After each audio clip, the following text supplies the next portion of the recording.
All right, good morning, everybody. Apologies for the brief delay, but this is Chair French convening the Kansas Corporation Commission's Wildfire Risk and Mitigation Workshop held in compliance with the directive in House Bill 2107 passed last year. I'm joined by Commissioner Keither. Commissioner Keen is absent, but may join us later.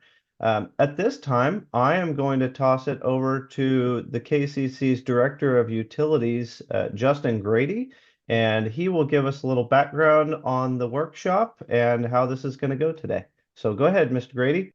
Hey, good morning. Thank you, Chair French. So Justin Grady again, Director of Utilities, for those of you that might not know me. Appreciate everybody joining us this morning. You know, this is a workshop that I'm really excited about, and I'm excited about it because not only because we've been planning it for 6 months and this day is finally here, but I think you'll see once we get into the agenda. We've really assembled a great panel of nationally renowned experts and also local utility experts on the issue of wildfire risk mitigation and utility planning for that. I'm going to go ahead and share my screen now. I'm going to walk through the agenda, kind of talk about what we're doing here this morning, why we've convened this workshop, and do some introductions. But there's one thing I wanted to say before I get into the introductions and the agenda. All of this would not have been possible if it wasn't for our recently departed legislative liaison, Lynn Retz, departed the KCC. She's not, departed. She just took a job in industry. But she was absolutely instrumental in allowing this to be successful today. And as well, Jed Jorgensen from Pacific Northwest National Laboratories. Jed's our first speaker this morning. I'm going to get into that when we get into the agenda. But from when we first started this 6 months ago as a brainstorming exercise about topics and which speakers could be involved, PNNL's work and their assistance to us, which was free to the state of Kansas, was incredibly valuable and helpful. And so I just wanted to make sure I got that out there. All right, so I'm going to try to share my screen here. Let me know if you can see this, please. Yes, we see your Word document. Okay, thank you. You'll have to zoom in a little bit, I think. Oh, okay. See if I can do that. That getting better at all? Yes, that's better. Okay, so I think Chair French mentioned it at the beginning of the hour here, but we are here because the Kansas legislature and the governor told us to be, right? So House Bill 2107 passed in the 2025 legislative session, directed the KCC to hold a workshop, wildfire risk utilities mitigation planning workshop by, I believe it's July 1st of 2026. So we're meeting that deadline, thankfully. There were 4 specific topics that the legislature required that we explore and discuss today in this workshop. General wildfire risks in the state, utility readiness to mitigate wildfire risks, risk mitigation strategies and approaches, and then last but not least, of course, cost recovery treatment for wildfire mitigation costs. In terms of the agenda of the workshop this morning, we're going to start off by hearing from Jed Jorgensen. I mentioned him earlier with Pacific Northwest National Laboratories. PNNL has done a lot of work assisting states and other municipalities and utilities throughout the West with their wildfire risk mitigation planning and workshops. They have an incredible support function that they offer to states like the KCC and as well as local entities within Kansas and utilities as well. Jed's going to present some of the research that they've done in terms of the issue, historical wildfire risks in the state, and how you can really see in the data that the issue is gaining in importance to the state of Kansas. You'll see once he starts going through the information. And then they also did a cost recovery research project for the KCC, again for free. Thank you, Jed. And that memo and that work, that research product, Jed's going to talk about that and talk about where the public can go to find that. It's really an impressive work product. Then we're going to hear from Doug Dorr from the Electric Power Research Institute, EPRI. Doug's going to talk to us about the research and development work that EPRI has done and the database and the discussions that they've had and the work that they're doing to support the utilities industry. Then we're going to go back to more of a local state, very local, very state-based evaluation and approach. We're going to look at, we're going to hear from the state fire management officer from Kansas Forestry Service, as well as the fire prevention specialist, Shauna Hartman, both from the Kansas Forestry Service and the office of the state fire marshal. The chief deputy state fire marshal, Richard Watson, is going to join us as well. Then we'll have a break. All of these times, by the way, are just, loose approximations. We'll see what we can do to stick, to the agenda and the timing. As soon as I'm done here, I'm going to turn it back to the chair, and he's going to be responsible for keeping us all on task. So if for some reason we fail in that effort, that's his fault. After our break, we're going to hear from Evergy and their wildfire mitigation strategies. Generally, we're going to hear from Darren Ives, the Senior Vice President of Regulatory and Government Affairs. We've got Adam Pauls, who is the wildfire risk mitigation expert in-house within Evergy.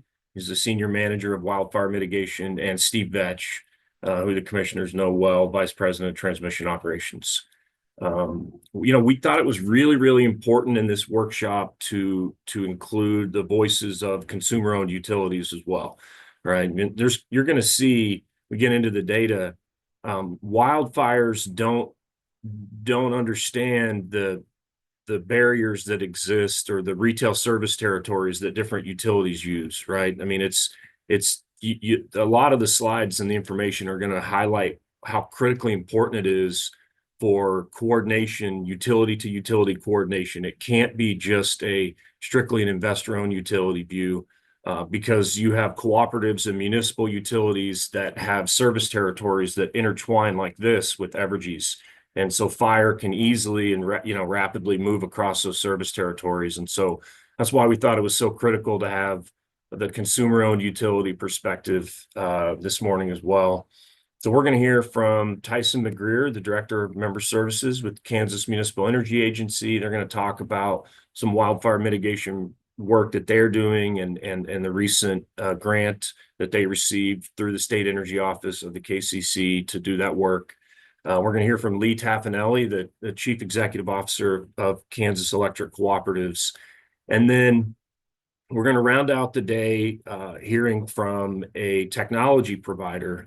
There were a lot of different technology providers we could have selected. A few did reach out, but I myself have attended some of these workshops both in public, or in person, as well as virtually. And I'll tell you, it seems like a technology provider that you hear come up quite often is Pano AI. And they're going to tell you all about what their technology is, but they are a artificial intelligence-based technology provider that really, I think the idea there is to assist utilities in rapidly identifying wildfires and mitigating them as soon as possible. But again, they're going to go into all that detail. So for Pano AI, we've got Chris. I'm sure I'm going to mess this up. Chris Villarreal, the Director of Regulatory Affairs with Pano AI, and Connor Pennington, Senior Manager of Utility Sales. So, as you can see, we've really got a full slate on the agenda today. I can't thank the speakers and our participants in this workshop enough. I was joking earlier that we can tell Evergy that they have to be here and participate in this workshop, and they're going to do it. But everybody else that has agreed to participate in this workshop is doing so on their own time. They're all busy professionals with full weeks and lives, and just really appreciate their willingness to be here and share their expertise with us this morning and help make this event a success. So with that, that's all I have. Chair French, I appreciate you being here, and I think I'm going to go ahead and turn it back over to you now. I'm going to stop sharing and turn it back over to you. All right, thank you. And Justin, that's a good reminder before I forget. Let me express my thanks and the thanks of the other two commissioners as well, because we do want to recognize that everybody's here of their own volition to help us out in this endeavor. So thank you all Oh for yeah, our speakers. there's one more thing. I'm sorry. I can't believe I almost forgot. We're also joined by the Secretary of Agriculture, Kansas Secretary of Agriculture, Mike Beam. Mike was the coordinator of the governor's wildfire task force. He was instrumental in putting together that final wildfire task force report, and he graciously agreed to be here this morning and participate. And we really appreciate him being here as well. And I can't believe I almost forgot, Secretary Yes, Beam. Don't and a hold it big against me. welcome to Secretary Beam. And if you'd like to say a word, go ahead. Yeah, I'll be short. Thank you for the invitation. Um, yes, we had lots of good discussions with the lots of stakeholders when we put that report together several years ago. But more recently, I accompanied Governor Kelly to the Ashland area after the latest major fire, and we had a lot of good suggestions, comments, questions from landowners and volunteer fire departments. So it's kind of an ongoing project. I'll be taking notes. A lot of the areas of need will not directly affect utilities, but there's some dialogue on a couple of matters that maybe will surface today. But thank you so much for including me. Well, welcome and thank you for joining us and giving your time to be here. Well, ju as Justin said, I'm responsible for keeping us on schedule, and I'm already 9 minutes behind. So we're going to go ahead and hear less from me and more from our speakers. So I am going to toss it first to Jed Jorgensen from Pacific Northwest National Laboratory.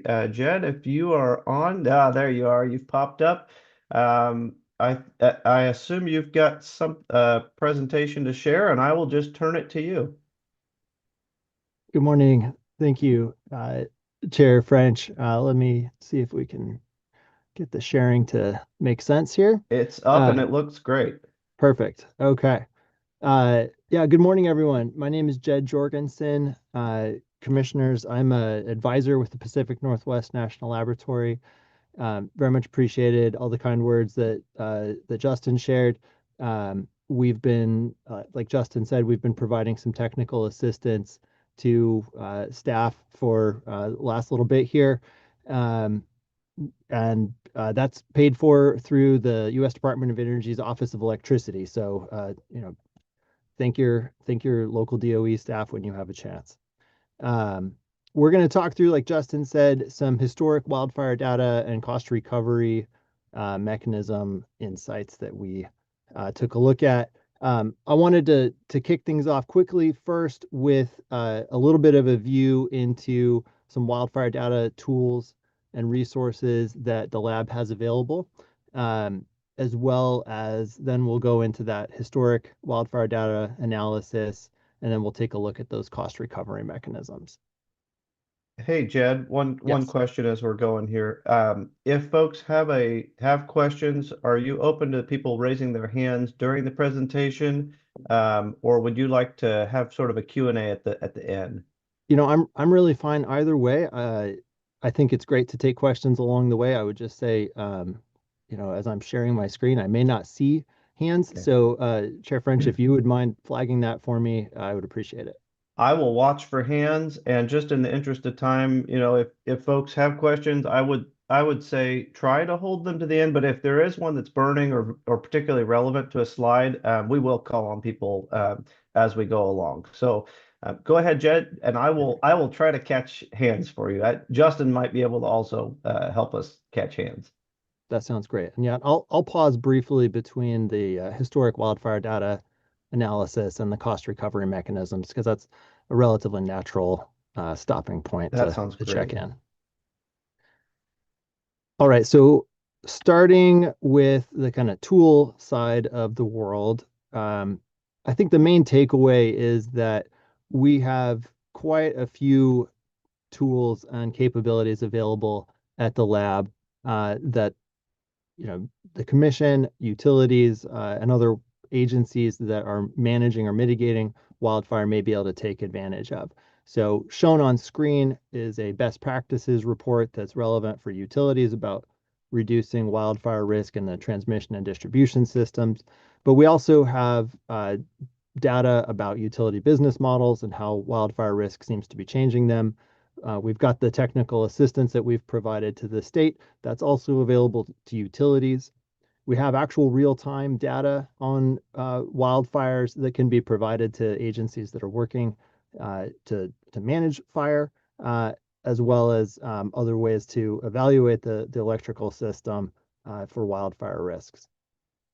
I also want to call out on this slide something that may be of particular relevance to the commission and utilities as you move forward and contemplate next steps.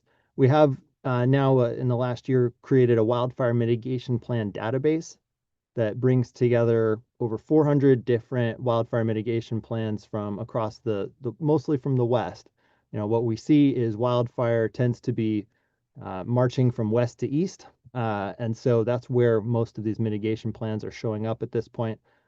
Putting them all together in one place allows us to also use some AI for folks to be able to dig in a little bit more quickly on those and contrast what kinds of different approaches utilities are taking in different places. Lastly, some additional fire resources. There's a lot that's out there, things that look at drought, tools that look at fuel moisture, maps that look at risk in different ways. I'm not going to go into any detail of these, but just wanted to flag that there's a lot of tools and data available for folks. So from here, I want to dig in a little bit on some historic data that we looked at for wildfires in Kansas. And really the intent here was to try to set up some context that may be insightful for future planning that the commission and others take. So this data is coming from the Forest Service, from a fire occurrences database that came out last year. But I would say, it's important to note that the underlying data in that database is from 1992 to 2020. So it's not exactly up to the minute, but it is, very indicative of what's been going on over that time period. And then we overlay that with some weather data so that we can look at moisture and temperature and moisture or precipitation to see what's going on there. So we can start at a relatively simple level here. If we look at what the total area that has been burned each year in Kansas is from wildfire across that time period, we see a trend that's increasing. So that blue line that's just up from the bottom there, that's the median area that's been burned each year. The red is the trend line, clearly going up over time. If we look at when fire is occurring by month each year, this is probably not a surprise for anyone who's from Kansas. You're, historically at least, hopefully coming out of wildfire season. For me, being from farther on the West Coast, this looks really different than the wildfire regimes that we see here. So useful to have this kind of data when you're working with people from other places. Moving forward, I want to introduce here a term called pyromes. So this is a U.S. Forest Service defined term. It's a geographic area where fire has similar characteristics. You can think of this as being equivalent to marshes versus grasslands versus forests, but for fire characteristics. And I think key thing to see on this slide is that these pyromes span across state boundaries, like Justin was talking about earlier. Fire doesn't respect boundaries in any way. And you can see that, at least not the boundaries that we put on maps, you can see here that there's quite a bit spanning across states. If we use this pyromes view of the world to look at the burned area trend, what we see across the state is that trend is increasing pretty much everywhere. minus a tiny little sliver down in the southeast corner where there's that Ozark Highlands pyrome. I also inset a map at the top left there, which shows what happens to that data if you try to cut it off at the state lines, which is that you start to get a little bit of a different view of the world, and I don't think it's representative of reality. And you'll see that even more later. And so to me, important to really take a look at beyond the state boundaries when you're considering fire and that coordination aspect that Justin was talking about between different entities that may be involved in planning a response. Jed, just a clarifying question. I'm just trying to interpret why it changes when you cut it off at state boundaries. Is that because the fires occurring in those pyromes are occurring in other states, and so if you take out the other state data, it makes it look better in Kansas in those pyromes? That's what I'm seeing? That's exactly right. Okay. Yeah, and the consideration there is, if things move, you may not get the same kind of representation of where that fire is showing up.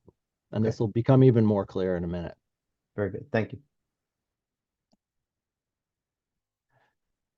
So let's dig in just briefly a little bit more into those pyromes. This is that same view of burned area, but zooming in on the individual pyromes. What we can see again is that that trend is going up in almost all cases. What's not necessarily obvious from this slide until you look really closely is that the y-axis is different across all of these. And so the actual area that is being burned is a little bit different. And that again will show up a little bit later, but consider still, the previous map, which shows it is going up everywhere, but the amount of area that's being burned may not be the same. If we start looking at temperature across pyromes, what we see again is it's going up. And in this case, on these graphs, that y-axis is the same. So that trend line is pretty consistent. Across pyromes, temperatures are going up. If we take a look at moisture or precipitation across all of those pyromes, we see a little bit different story. It's either going down a little tiny bit or maybe going up a little tiny bit, but relatively flat in most cases. So you've got there a recipe, temperatures are going up, moisture is not. Seems to be something that might be indicative of causing more wildfire to occur. And if we take that data and we put it into some complicated computer modeling, what we see is, yes, it does appear that the increasing burn trend is being caused by that increase in temperature. And what you're seeing here is, the kind of a zoomed out pixel view of where that temperature driven increase seems to be strongest. Next, we wanted to look at what this might mean for the state, thinking about the service territories of the utilities that you work with. And our first cut at this was this map, which I've clearly marked out as saying this is not the way to do it. You guys have a very interesting patchwork of utility service territories. It's quite complex. Other states, I think where I live, it's also relatively complex, but this is more so. If you try to assign fires by utility service territory, again, you get a little bit of a distorted view of the world. Instead, we need to look at where the fires are happening and then overlay other boundaries on top of that to see what that shows us. And if we do that, we get this picture, which is quite different. What this map is showing is a density of fire, essentially by where fires are happening and how big they are. So the more red it is, the bigger and the more fires are happening in these areas. And this reflected something that we heard from Justin and Lynn when we were working together, which is fires are coming up from Oklahoma. And you can really kind of see that in this picture. To me, this also calls out, again, what Justin was saying for consideration that folks need to be thinking about how they're planning across utility boundaries, across other jurisdictional boundaries, because you can see very clearly here that, this is utility territories, but you could just as equally put on county maps, or whatever that jurisdictional boundary is. The fires are not going to be respecting that. You can also see within this map, thinking back, like across the state, it's getting worse in terms of the amount of area that's being burned, but some areas are having a higher density of fire than others. So that may be something that you want to consider as you move forward. This is my last slide on the historic fire data analysis. So happy to stop here if there's questions about this before we shift gears. Yeah, I don't see any hands yet, but maybe I'll ask a question just to see if any hands pop up. I noticed, you talked about moisture trends and temperature trends, and maybe your analysis gets to this elsewhere, but are there also trends in increasing fuel abundance in Kansas? I mean, I know I'm a farm kid. I spent many hours clearing eastern red cedars off our land, and I know that's a major issue in our state is sort of woody encroachment into what's traditionally been grasslands. Is fuel abundance a contributing factor as well in this historical analysis? We did not look at it from that perspective, but that would certainly be something that could be looked at. And I think there's some other research elsewhere where we may be looking at that, how that has changed over time in other geographic areas. And I see Secretary Beams come off mute, so go ahead. Yeah, I'm glad you asked that question because I was trying to get a look at those graphs that had moisture, and we are drier, but there are peaks in there of moisture years. And in fact, in Ashland, they had 40 inches of rain last year. They grew lots of fuel, and then it turned dry. I think that's happened in similar situations. So it's when you get those unusual wet periods in the growing season, it just exacerbates the fuel load and issues for the next spring. It's been my observation. That certainly tracks with my experience in Oregon, where I'm based. All right, I don't see any more hands. So Jed, I think go ahead and continue. Oh, right. we've got there is a comment in the chat. Bill Walm from Kansas Forest Service says the Kansas Forest Service believes as a state we're underreporting fire occurrence, and fire reporting is completed by local fire departments, and with many of our fire departments 100% volunteer, it's challenging for them to keep up with the fire reporting requirements. Good comment. Thank you, Bill. Yeah, that's an interesting observation, and I don't know within that data if that's coming from the Forest Service, that may be something that you all want to consider as to whether or not this is showing up as much as you think it might be. All right. See no additional hands. Yeah. Please proceed. All right, so we're going to shift gears pretty heavily here. So like Justin said, we also did an analysis of cost recovery mechanisms that are in use by other states, as well as some of the actual cost data that we could find about what wildfire mitigation costs are looking like. We put together a memo that we shared with staff a couple months back here. It is available through that link there, and I don't know if I assume that folks would be able to dig that up via this webinar later. It's also publicly available on our website, so it could be searched. Those recovery practices, we're pulling that from 10 different utilities across 7 states, where the actual data that we could find on wildfire mitigation cost is a little bit different, coming from 14 utilities in 6 different states. This slide is the high level summary of what's in that memo. So perhaps unsurprisingly, most states are using a combination of different mechanisms to manage cost recovery. In the next few slides, we're going to look into what those look like and how they kind of work together to manage things. On the cost side, there's really kind of two different stories here. There's costs are really significant, and then there's California versus the rest of the world, or the rest of the states that we looked at.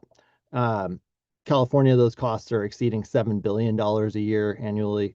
Clearly, there's been some really significant wildfires in that state over the last few years. Other states, more like 89 million on average. So, still a significant amount of money, but orders of magnitude different. Perhaps worryingly, though, the actual costs that are being reported are exceeding what is being forecasted. And this seems like it's being driven largely by capital expenditures around grid hardening and undergrounding. Those are expensive things. Then where there are explicit tariffs or schedules for wildfire mitigation charges that are showing up on ratepayers' bills, what we're seeing across customer classes is rates between 0.11 cents per kilowatt hour up to 0.6 cents per kilowatt hour, average around 0.3. Small commercial customers as a class are seeing very slightly higher average charges relative to residential or larger commercial or industrial. And California, not surprisingly, based on the total cost, is consistently at that upper end of what those charges are looking like.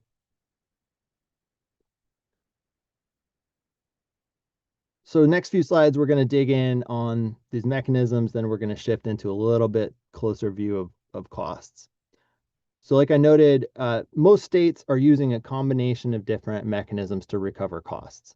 They're general rate cases, explicit tariffs or schedules, deferred accounting, or memorandum accounts. If we perhaps unnecessarily dive in for just a little bit of a definition of what these mean, general rate case, this is the standard utility mechanism for cost recovery. Explicit tariffs or schedules, this is where a utility can add an additional cost to an underlying service related specifically to implementing wildfire mitigation programs that's showing up on customer bills. Deferred accounting and memorandum accounts have some similarities to them in that they're ways of accounting for costs between rate cases, potentially. With deferred accounting, what we're seeing in the states that we looked at and the utilities that we're reporting is a way for commissions to track costs or utilities to track costs reported to commissions, and then commissions have some ability there to spread those costs over time to kind of smooth out rate impacts. Whereas memorandum accounts, again, tracking costs outside of a rate case and allowing, but potentially not guaranteeing that a utility is going to be able to get recovery for those costs later. So a few examples of these that dig into, at least on this one, how some of these might work together. So we've got the Idaho Public Utility Commission in 2024 approving a Pacific Core cost increase for wildfire-related expenses around increased liability insurance costs and setting up a cost cap associated with that. And then costs above that cap would be tracked separately through a deferred accounting mechanism, and then they can be reviewed to determine what was prudently incurred, and those might be then spread out and paid for, or amortized rather, over the next rate case that would come forward. Another couple deferred accounting examples. This is looking at Idaho Power, which has service territory both in Idaho and in Oregon. They have some examples here where in each state they're filing applications with the Utility Commission associated with expanding wildfire mitigation efforts. And the commission in Oregon just this last year approving that request to defer costs that had showed up between 2022 and 2023. And then another example in Idaho where costs would be pushed forward into the future. Lastly, looking at memorandum account examples, this example comes out of California, where the CPUC has two different kinds of memorandum accounts: a catastrophic events memorandum account that enables a utility to record costs where there's been a declared disaster, which includes wildfires, as well as a wildfire expense memorandum account, WEMA, that tracks unrelated expenses specified to a specific wildfire event and cost type. And the thing that I think is interesting here is that you could have one wildfire that a utility is recording costs in both accounts too. They're different costs. And then the CPUC reviewing those accounts and determining what portion of that might be authorized for recovery related to just one specific wildfire.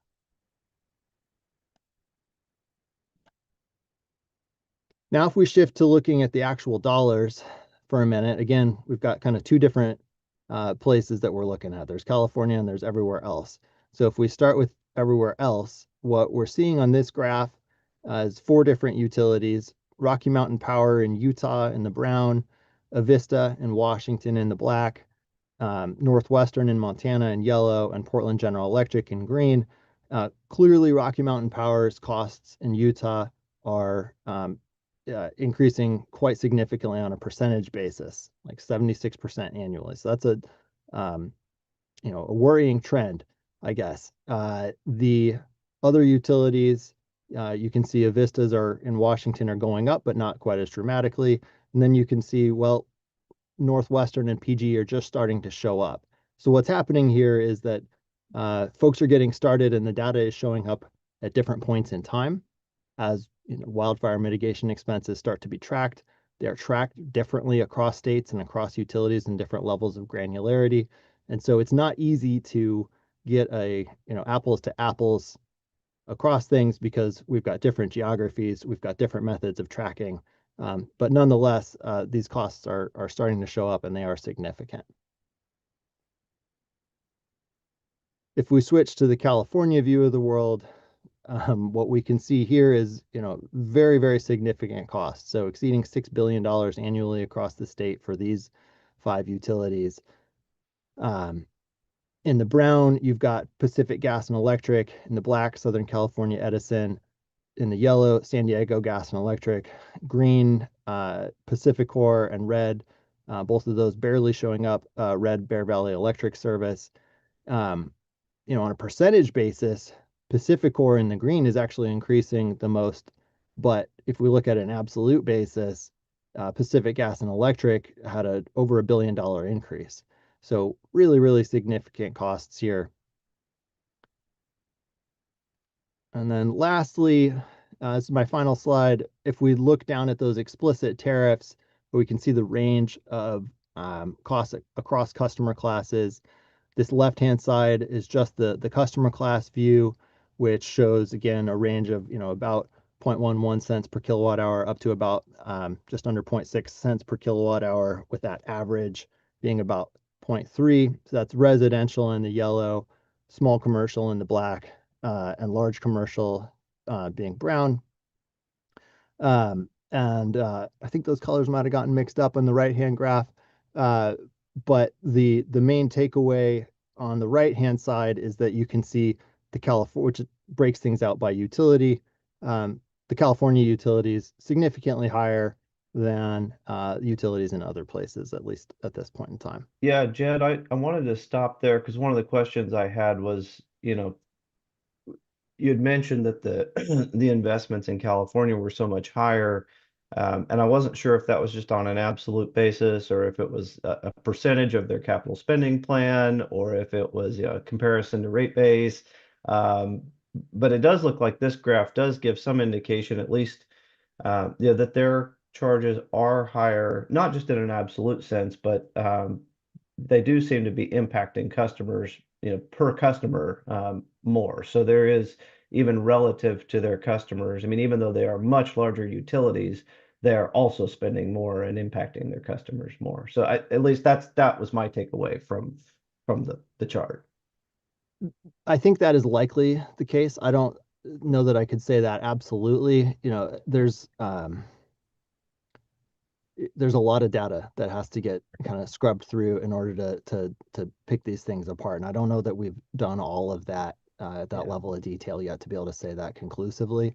But if we think about the the absolute costs that are showing up in California, uh, they're very high.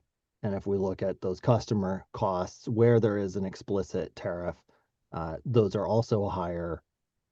There's stuff showing up in a lot of places, I guess is what I would say. And then, the individual events that have been so significant in California, clearly driving a lot of that.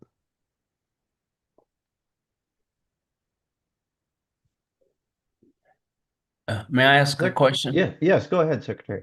Jed, I'm curious, do you have examples of what some of the practices are for mitigation that drive these costs?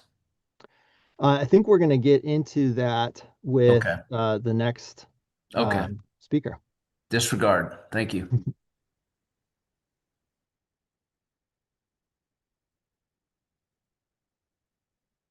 That is my last slide. So I don't know if there's other questions All right. there. Well, let's pause for a minute and see if there are more questions. You're right. You did shift violently into regulatory accounting and cost recovery, which is a whole new topic. Feel like I had one question. Is there any analysis? You mentioned that costs were projected to increase, but they seem to be increasing even faster than projected spending. I'm assuming that we haven't done a deep dive analysis into that of whether that's just a reflection of sort of the high inflation environment that we're in, and that these are capital investments exposed to that, or if there's something else driving that. That's a great question. I don't know if we have enough detail on that. I would need to go back and look at the memo a little bit more closely. I think we were observing uh, where there's forecasted data from specific utilities about what they were expecting to be spending money on, that there is a trend that they're actually spending more than they expected, and it's mostly around the capital side. But I don't know that we've gotten deeper into, is it just more stuff or is it other economic factors that are at play there? Yeah, I don't know that we're quite there yet. Yeah, yeah, makes sense. All right. Any other questions? Justin, you're our rate making guru, so this is your opportunity. Yeah, thanks. Appreciate it. No, I mean, I think, the information is obviously excellent, right? I mean, the density of the data that is being presented, it definitely wasn't surface level. I was just going to say also for people listening at home, I've got a request in to our Public Affairs and Consumer Protection Office to put a link for this workshop on our website. So after this is completed, we'll make sure that all of these materials are available for people. And I know that's an active link that Jed provided for that cost recovery memo. It's really impressive work and really helpful. And then just in response to Secretary Beam's question, I guess that the database that PNNL is provided and that Jed referred to, it's got that AI agent that it's like Chat GPT, but specifically it's only trained on wildfire mitigation plans, right? So it's pretty incredibly beneficial. It's an incredibly useful, user-friendly tool. I've poked around a little bit myself in it, but you can zoom in directly to a service territory and pick up a wildfire mitigation plan. There's a lot of interesting, useful information within that link. So All that's right. it. Thank you, you. Justin. And Jed, I'm not going to keep you any longer because I'm already 11 minutes behind. I think you kept us on the same schedule, so you use your time appropriately. But we thank you very much for all you've done to help us set up this agenda today, and then for your presentation as well. It's really excellent. So thank you, Jed. And we are going to move to our next speaker. So Doug Dorr from Electric Power Research Institute, EPRI. Doug, go ahead and take it away. All right. Well, thank you very much. Appreciate that, Jed. Really appreciate your presentation, and the comments are relevant so far. So I like the one about the cost recovery for this, and so just as some background on myself, I've been with the Electric Power Research Institute for over 30 years now, and the past decade I have spent on wildfire. So I was doing wildfire before most of the utilities thought that they had a risk, or before they were considering, mitigation plans. And we were just dealing with some of the emerging plans at some of the West Coast utilities. And one of the things that we've been very successful at EPRI is taking a collaboration of dozens of utilities and understanding what the critical needs are and what some of the challenges are in terms of one or more hazards. So wildfire being, if we think about resilience, there's a lot of utilities that hurricanes are more at the forefront for them than wildfire, and there's a lot of them that ice storms are more at the forefront. When you take it all together and we think about grid resilience, we can't look at these as a single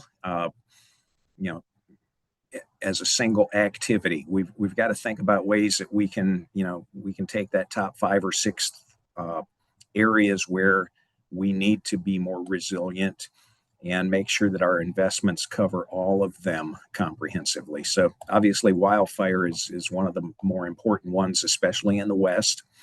But now we're seeing, even where I'm at in Orlando, Florida, we've been in, basically I get texts every single day, and I've been getting them for the past 6 months, that we're in red flag conditions. Now, red flag conditions in Florida mean that the swamps are dry. We've had a drought for the past 6 months. And what's of most concern down here right now is that we'll have a dry cold front come through with those sustained 50-mile-an-hour winds and no rain, and some small pockets of rain that have lightning associated with them. And that lightning strike, if it starts a fire, it's going to spread pretty quickly. And with 50-mile-an-hour winds, it's always difficult to respond and put those out.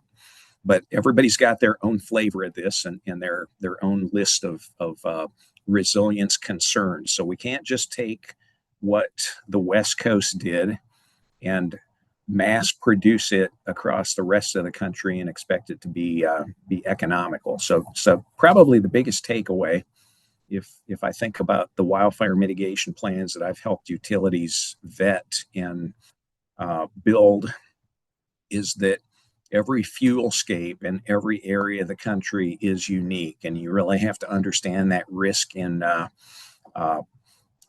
structured way. I think we've done a really good job with that, partnering with PNNL to talk to utilities about wildfire mitigation plans and expose them to that database. That database, in my opinion, is probably one of the top tools that's ever been developed, because it literally takes 400 mitigation plans, from emergent plans to really well-vetted 1,000-page plans, and puts them into an agent or a tool that you can ask questions of that agent and get answers that are specific to your spatial area, not just what others have done, but what's relevant to your spatial area. So with that, I'm going to see if I can share a slide deck here. Let's see what we got to do here. I guess I can share the entire screen. And should be able to, yeah. Okay, and then I'll just switch over to the deck here. Let me know when you can see the deck. We can see the deck. Oh, and you've made it full screen. It looks perfect. Okay, well, I guess we get it right once in a while. So we got it good this time. So anyway, I'm going to just share what EPRI has been involved in for the past decade. And then please feel free during the session to stop me ask any questions, because there's a lot here, and I want to only spend about 20 minutes to actually get us closer to back on time. Thank So you. just kind of a summary. There's a couple of things I'll point out here. So we worked with EEI back around 2020 or so, and with a bunch of the utilities that were interested in the wildfire space at that time, and came up with those research categories over on the right. And so you've got things like risk assessment, situational awareness, veg management, which the good news is every one of you can say that you're doing things for wildfire mitigation if you have a veg management plan. Protection and control, operational practices and training. The important one, which is how do we get all those stakeholders together and come up with things that allow us all to understand what one another is doing, and put that into some kind of framework that enables continuing improvement and continuous improvement on both the community outreach and the coordination activity. And then grid hardening, which somebody mentioned that earlier, and there's we've got a database of tools for situational awareness as well as grid hardening that I'm going to share with you. And then the last one that nobody really wants to do today too much, because it's maybe not as relevant to a maturity model as some of the other topics, but everybody'd like to benchmark themselves against other utilities. But I'm actually, quite frankly, not sure that that's needed or the best approach. So we focused on the first 7 areas, and in those first 7 areas, every one of these topics that is under that left category called EPRI's efforts is a research project or an initiative that we have completed. And I'll call these sprints because for the most part, they're a 6-month sprint to do the research and get some published results out there. And so there are published results on each of these. So things like bulk system planning, which PN&L has a whole team that does this as well, to understand when we have these wildfires that affect transmission systems, what we can do for contingency and to make sure that we don't have significant effects outside of the area that's being burned that can cause challenges with power delivery for regions of the country. There's a project on fuel removal and fuel management that we've done, and so on. So every one of these has a targeted activity associated with it. So if anybody's interested in a specific one, I'll maybe deep dive it a little bit more. But just assume that anything that boiled to the surface for utility priorities, we've had a project on it. And the way that works is we'll have a subject matter expert that that is fairly familiar with that topic and with those objectives, and they will develop the outcome. In this case, there was a challenge with the fact that there's literally 40 plus different tools that you can use in terms of fuel and data layers and so on for wildfire risk. And they're not all relevant to, say, Kansas, for example, or they're not all relevant to Texas, for example. So what this online database allows you to do, if you go to the link, I'm not going to click on the link right now, but in the material that you get, you'll have a clickable link. You can go to the website, you can get started, and you can actually look at all the filters. You can look at the risk tools, and you can drill down and find out by just putting in the state of Kansas exactly which of these data layers are relevant to your region. So that's an example of one of those micro projects that we've done. Some other examples of the micro projects, we like to, up at our Lennox high voltage test facility, do things like branches and burn down faults and vegetation contacts and so on, and determine whether or not we can move the ball as far as detecting those things before they start an ignition, which can result in a wildfire. So we've simulated ignition scenarios. We've done aging on some of the new covered conductors. In the bottom right, that's a picture of ground level distribution. So this isn't undergrounding. You save the costs of trenching and putting this underground, but you literally can put it on the ground safely in a protective enclosure, and it's hardened to the point where fires won't damage it if they go through. Vehicles won't damage it if they drive over it, and trees won't damage it if they fall into it. So it's a lower cost undergrounding solution. So, in my opinion, that's a real groundbreaker, because doing things where we're hardening lines that are up in the air and still exposed to ice and to weather is okay, but it's not ideal. I think when we're dealing with overhead systems, it's always going to be a historical challenge for us for a lot of reasons that are beyond just the wind and the weather, to keep those systems from being ignition sources. But I just wanted to show some of those examples. That one, by the way, in the bottom center, I think that picture is actually a picture from the pilot project that we did with Pano AI, and Pano is going to be one of the speakers that's coming up. And that project was when Pano was first putting some of the artificial intelligence around the cameras to tell the difference between fog and clouds and real smoke from an emergent fire. So, that was another micro project that we participated in with one of the other presenters. Everything that we have done within the wildfire space is on our distribution.epry.com website under the extreme weather tab. So if you go to the link, you'll see the main page, and over on the right, top right, I'll point out there's a wildfire mitigation technologies database. So if you want to learn more about the technologies that at least one utility in the world has piloted for wildfire risk reduction, or multiple utilities are using, those you'll find in the tech database.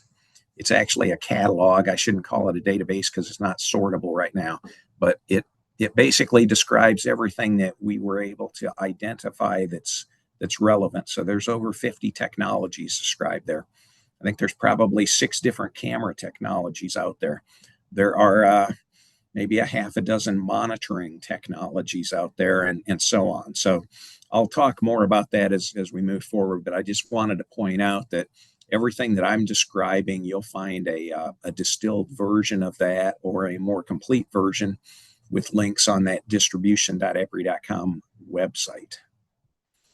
The work that we've done with PNNL, with the Department of Energy and the national labs is described on this slide, and it's been a really fruitful partnership. So in 2023, we actually started some collaborative work called the Wildfire Advisory Group with the Department of Energy. And the focus of that first effort, the first year, was to use that advisory group, which consisted of I'm going to say 20 different utilities that all had wildfire risk at the time, and to have some regional workshops where we could talk about the future of the power system, the 2030 vision of the power system, and what our aspirations were in terms of capabilities that we did not have in 2023 that we desire the industry to have in 2020 or in 2030. So that was the start of it. And that has spun off. You can see the locations of those regional workshops over the last half decade. They're pretty much across the country, but it's spun off into some other projects. For example, the fault signature repository that I'll describe, that helps us with situational awareness and detection of these ignitions before the wildfire spreads. The wildfire mitigation database that Jed spoke of, well, we started the database before there was a database, just with getting mitigation plans that were publicly available together. And I think we had about 170 of them in our repository. And we compared notes with the PNNL team that was working on the mitigation plan database, made sure that all of those publicly available and the emerging mitigation plans were in the database. And we continue to do that, actually. So as some of the utilities that have not put a public plan out there yet get together their plan and either make it published on their website or determine that it is accessible, we get that into the mitigation plan database. I'm going to say that's the most impactful thing I have seen in the decade I've been involved in this. And the reason for that is you can literally use this as your agent and ask it specific questions that you can't find anywhere else. And the reason you can ask this AI tool or this regenerative tool questions and get confident answers is because it can't hallucinate, because it's only been trained on existing mitigation plans, and it's constrained to those plans that have documented references in them or a documented plan from a specific state. So I really like that. One thing I'll challenge you in Kansas with is just to ask that database, given that we're in the state of Kansas and our terrain is different from other utilities in other regions, what would be the top 6 areas that we should consider in our initial mitigation plan for wildfire? You ask it that question, and you're going to be blown away by the comprehensive dissertation that's going to come back that actually considers your region and the fact that you don't necessarily have the mountainous terrain and some of those things, and it will come back with some significant suggestions and recommendations. And of course, the top one is going to be a veg management program, but it's very useful. The other thing I wanted to mention is the mitigation technologies catalog again, and I'll show you the link to that. But the vision, if you think about this down at the bottom, what our 2030 vision for the utility industry is that we just can take all of these tools and resources that are in pilots right now, whether that's for monitoring the electric system or understanding the red flag conditions or the emergent weather that's coming in, and bring those together in a way that if an inevitable ignition occurs, it doesn't spread, or if it spreads, it doesn't spread too quickly for someone to respond to it.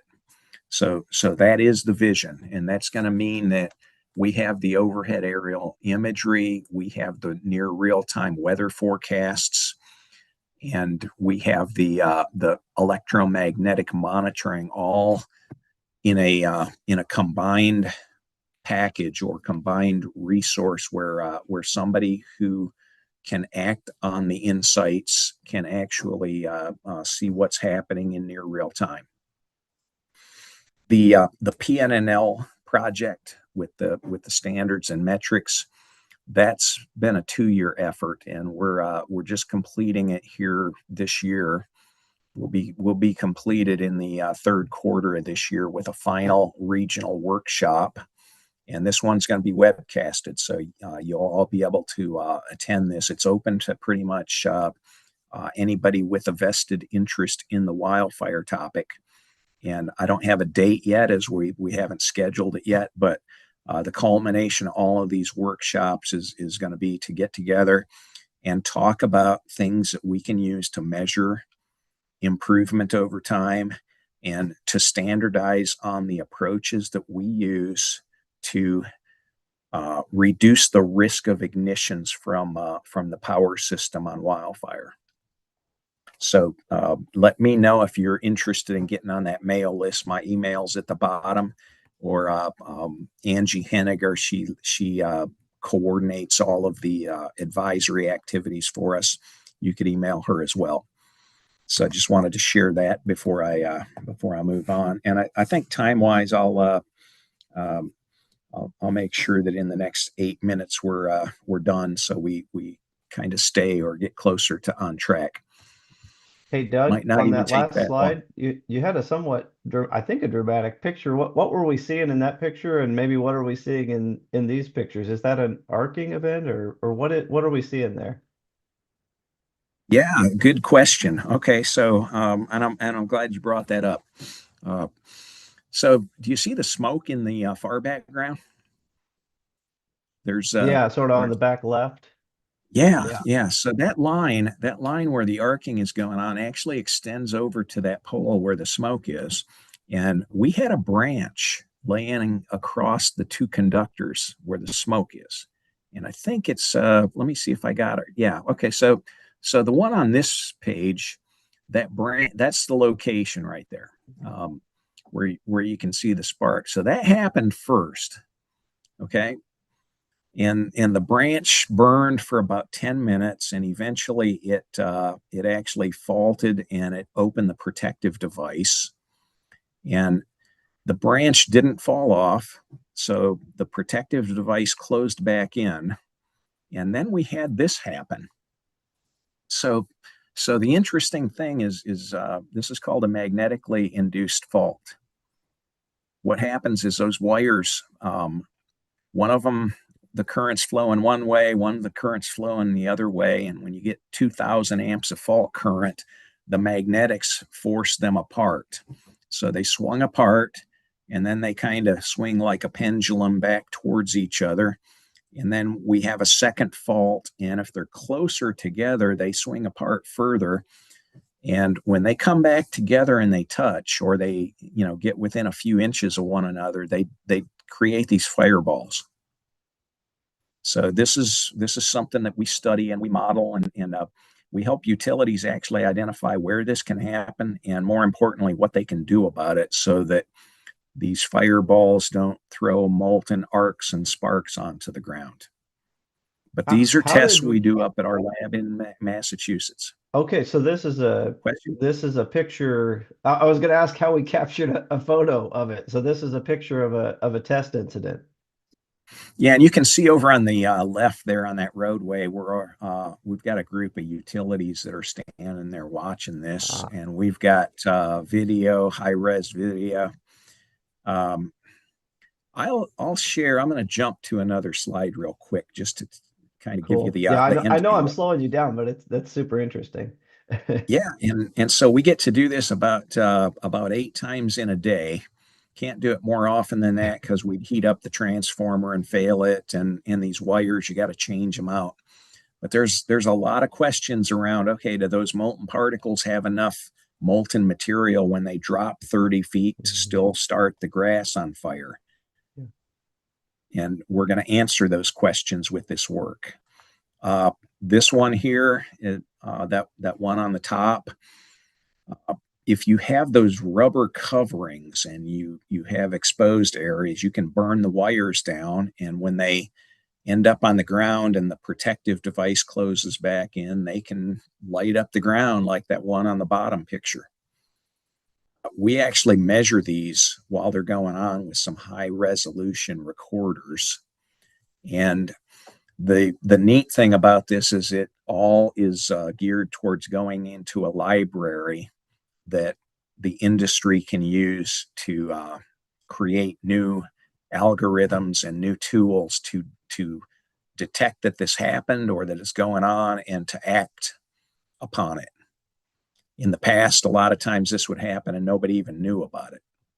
And then we do the forensics and say, oh yeah, if we would have been looking at that data from the monitor, we would have known this was going to happen, or it did happen. But the whole idea is with the audio recordings, the video recordings, and the oscilloscope traces, we can create a signature library, which is ongoing right now with a bunch of the national labs and with EPRI. And that library is going to be accessible and available for everybody to start to create new AI tools and new algorithms that can detect it before something catastrophic happens. That is our 2030 Very vision. cool. Okay, so those, yeah, just some really good pictures there. And then I mentioned the library, or the catalog with the technologies in it. And if you go to that website, the distribution.epri.com, and hit the tech catalog, what you'll find is that there are 7 different categories, from asset condition monitoring to modeling and simulation tools, and everything in between. Pretty much anything to do with wildfire.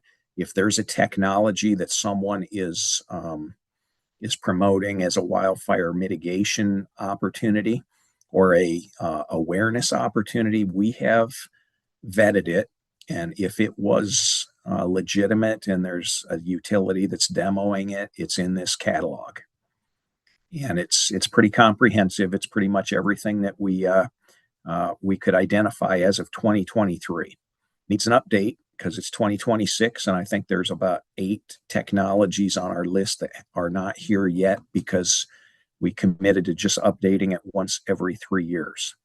But things like drone docks, this idea that you can put a drone at a substation, and when a fault happens, bring that drone up in the air, look for smoke, go out on the line to the location where the fault occurred, and make sure there's not a fire.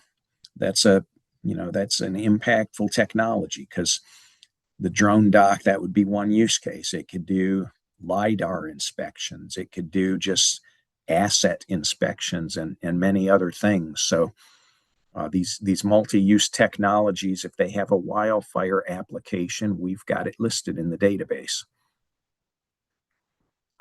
If there's any questions on those, be glad to answer them. But I'm going to close out with just a slide that talks about something that's probably the most emergent technology, and that's residential voltage monitoring, which could be with smart meters or with some of these plug-in devices that go in the home. And we are evaluating over the next year or so these different technologies and how you can take that data from those devices in concert with the monitors that we have at the substations and at some of the protective devices, and look at things spatially at a wide area level as wind events come into an area, or as other events happen, and see what those devices are all picking up simultaneously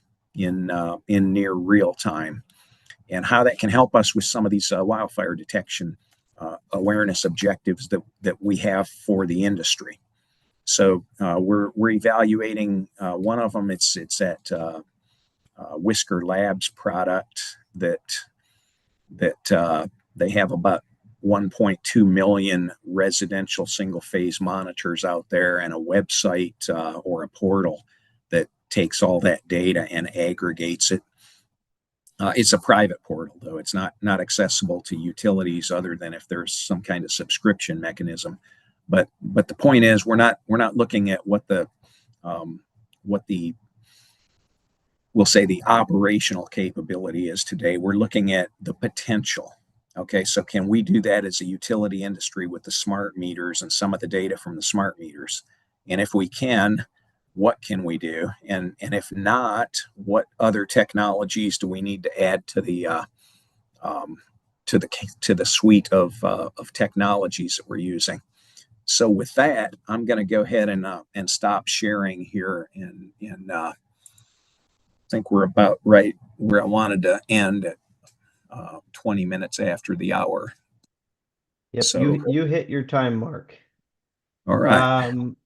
Well, Doug, thank you so much. That's a great presentation, and I'll look forward to getting the materials because you've got a lot of good links in there for us and our staffs to go explore all those resources. Let me just pause here, see if there are any questions before we let you go. I'm not seeing any hands yet. Well, we'll just keep moving. Let me give you one last thanks. That was an excellent presentation, and thank you so much for giving your time today. We really appreciate the contribution to our workshop. So thank you very much. Welcome, and appreciate you all today getting together. This is going to be, we'll say, a very formative meeting for your state. Yeah, absolutely. Well, thank you. And we'll move before our break. We've got one more presentation here. And this is a presentation on how Kansas's state agencies currently manage and coordinate wildfire response. And we've got three presenters. We've got Bill Walton, State Fire Management Officer from the Kansas Forest Service, Shauna Hartman, Fire Prevention Specialist from the Kansas Forest Service, and Richard Watson, our Chief Deputy State Fire Marshal. And I don't know what order you all are going to go in or who's presenting or whether you've got a slide deck, but I'll let you all take it away. Welcome. Thanks. This is Bill Wan. I want to check to see if you have the slide up. Yes, we see it. It looks great, and we can hear you. Great, thanks. We're going to have Richard Watson with the Fire Marshal's Office is going to lead us off. Richard, let me know when you want me to advance the slide, please, sir. All right, will do. Good morning. On behalf of the State Fire Marshal from our side of the world, thanks for allowing us to speak to your group this morning. So this will identify how we, as an emergency support function number 4, collaborate and work together to help the citizens of Kansas as well as the firefighters and everybody else involved. Next slide, please.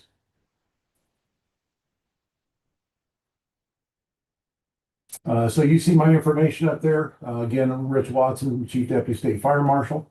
I'll let Bill and Shauna introduce themselves.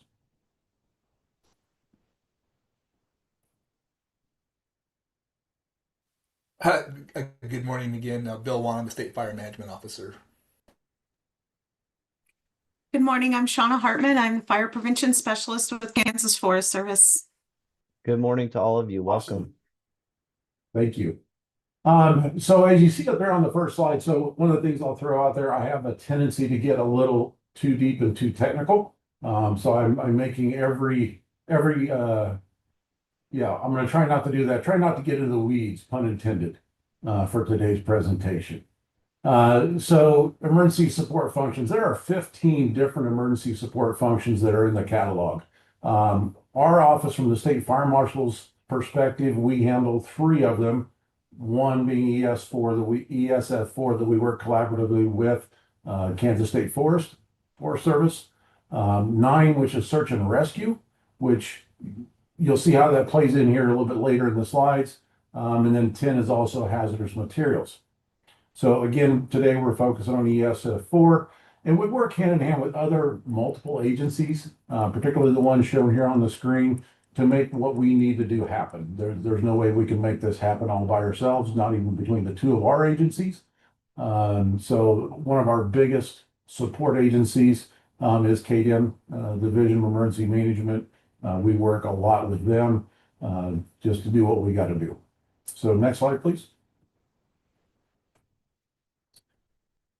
So as we identify on the slide, the largest sector of fire departments in the state of Kansas are volunteer.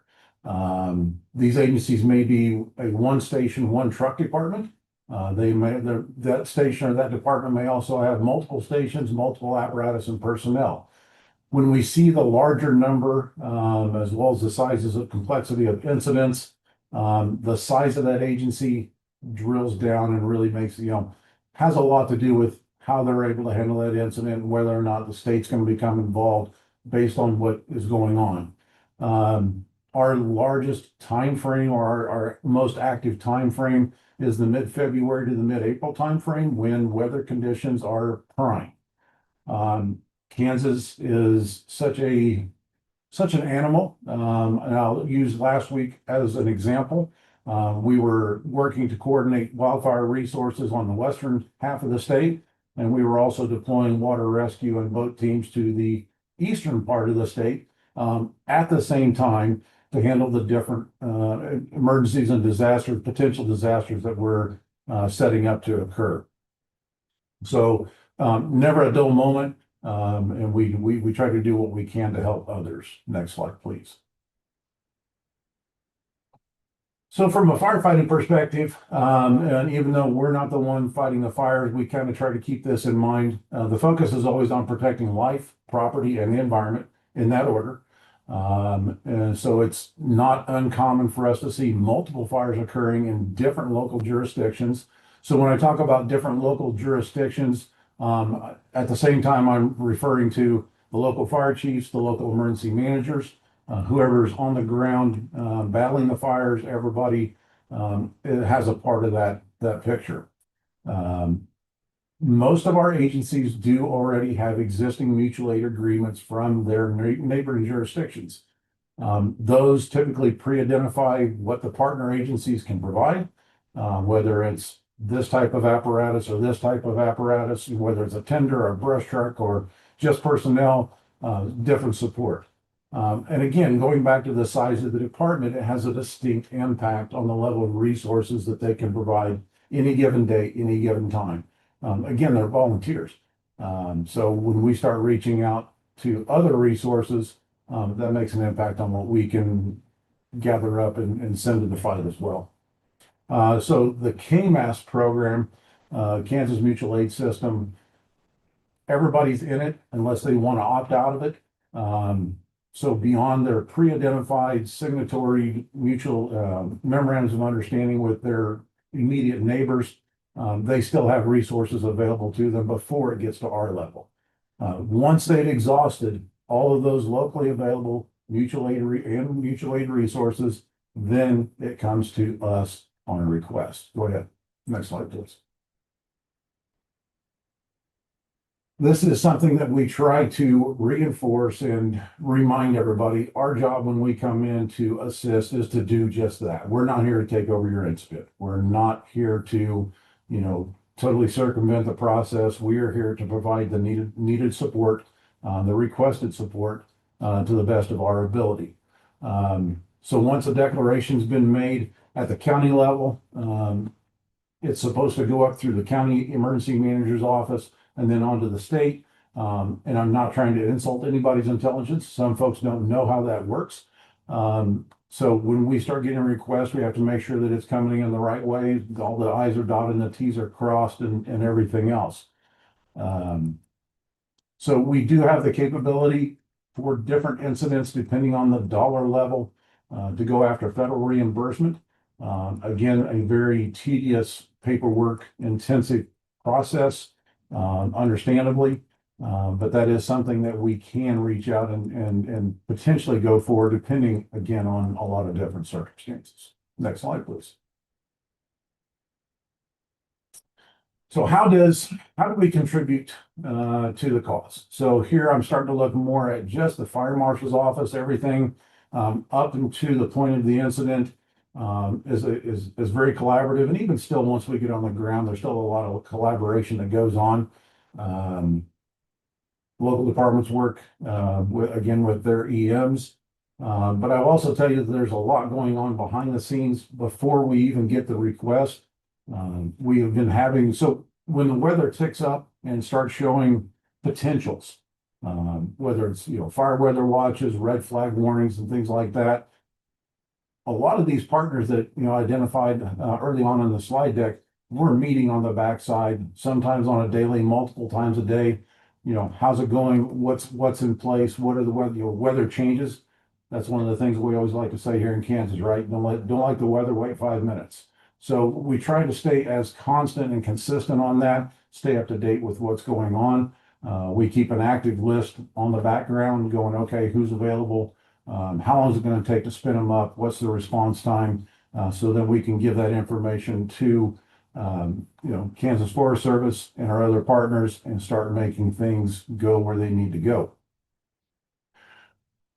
Anytime that state resources or state funded resources are deployed, we send at least one person to that incident. And a couple different things that are going on there.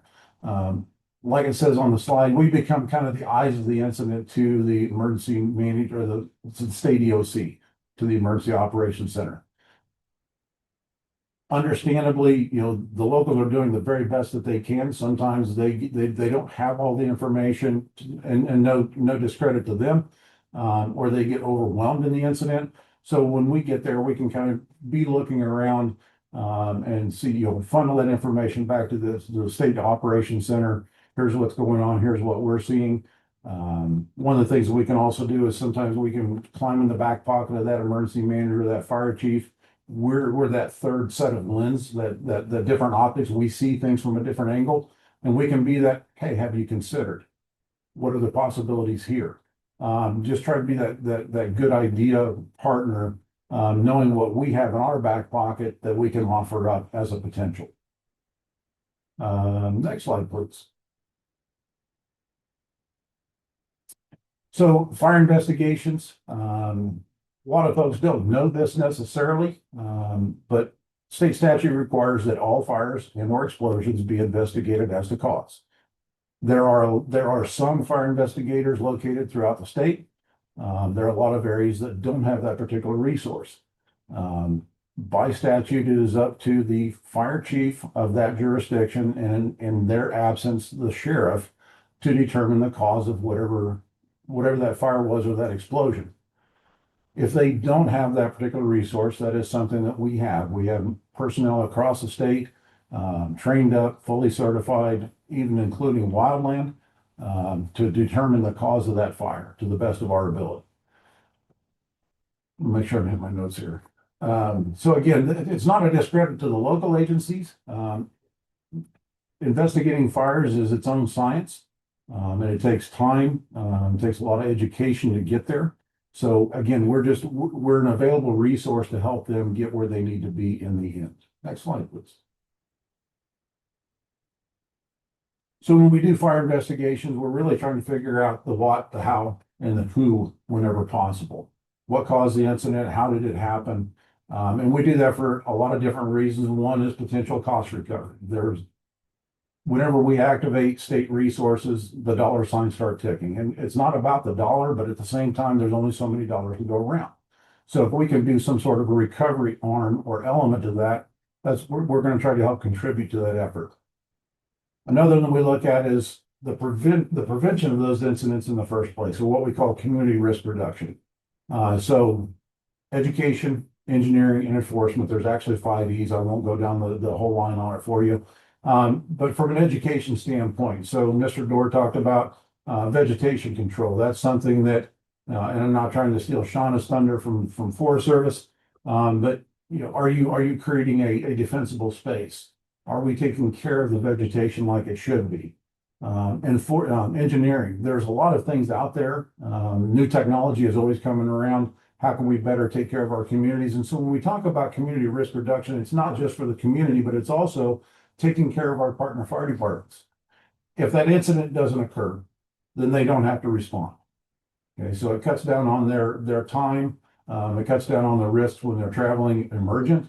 It cuts down on potential injury to both them and the public. So there's a lot of things that are linked back and forth with this. So we try to take care of everybody the best that we can. And then if possible, or if needed, we can also refer over to other state partner agencies. I'll throw out Kansas Department of Health and Environment. I've worked a couple incidents where I've had to call them in because it was really in their lane once I identified the why. The mitigation strategy really shifted over to them. Anytime that we deal with federal Then we start looking at ATF, FBI, and a lot of other acronyms that I won't throw at you right now. Next slide, please.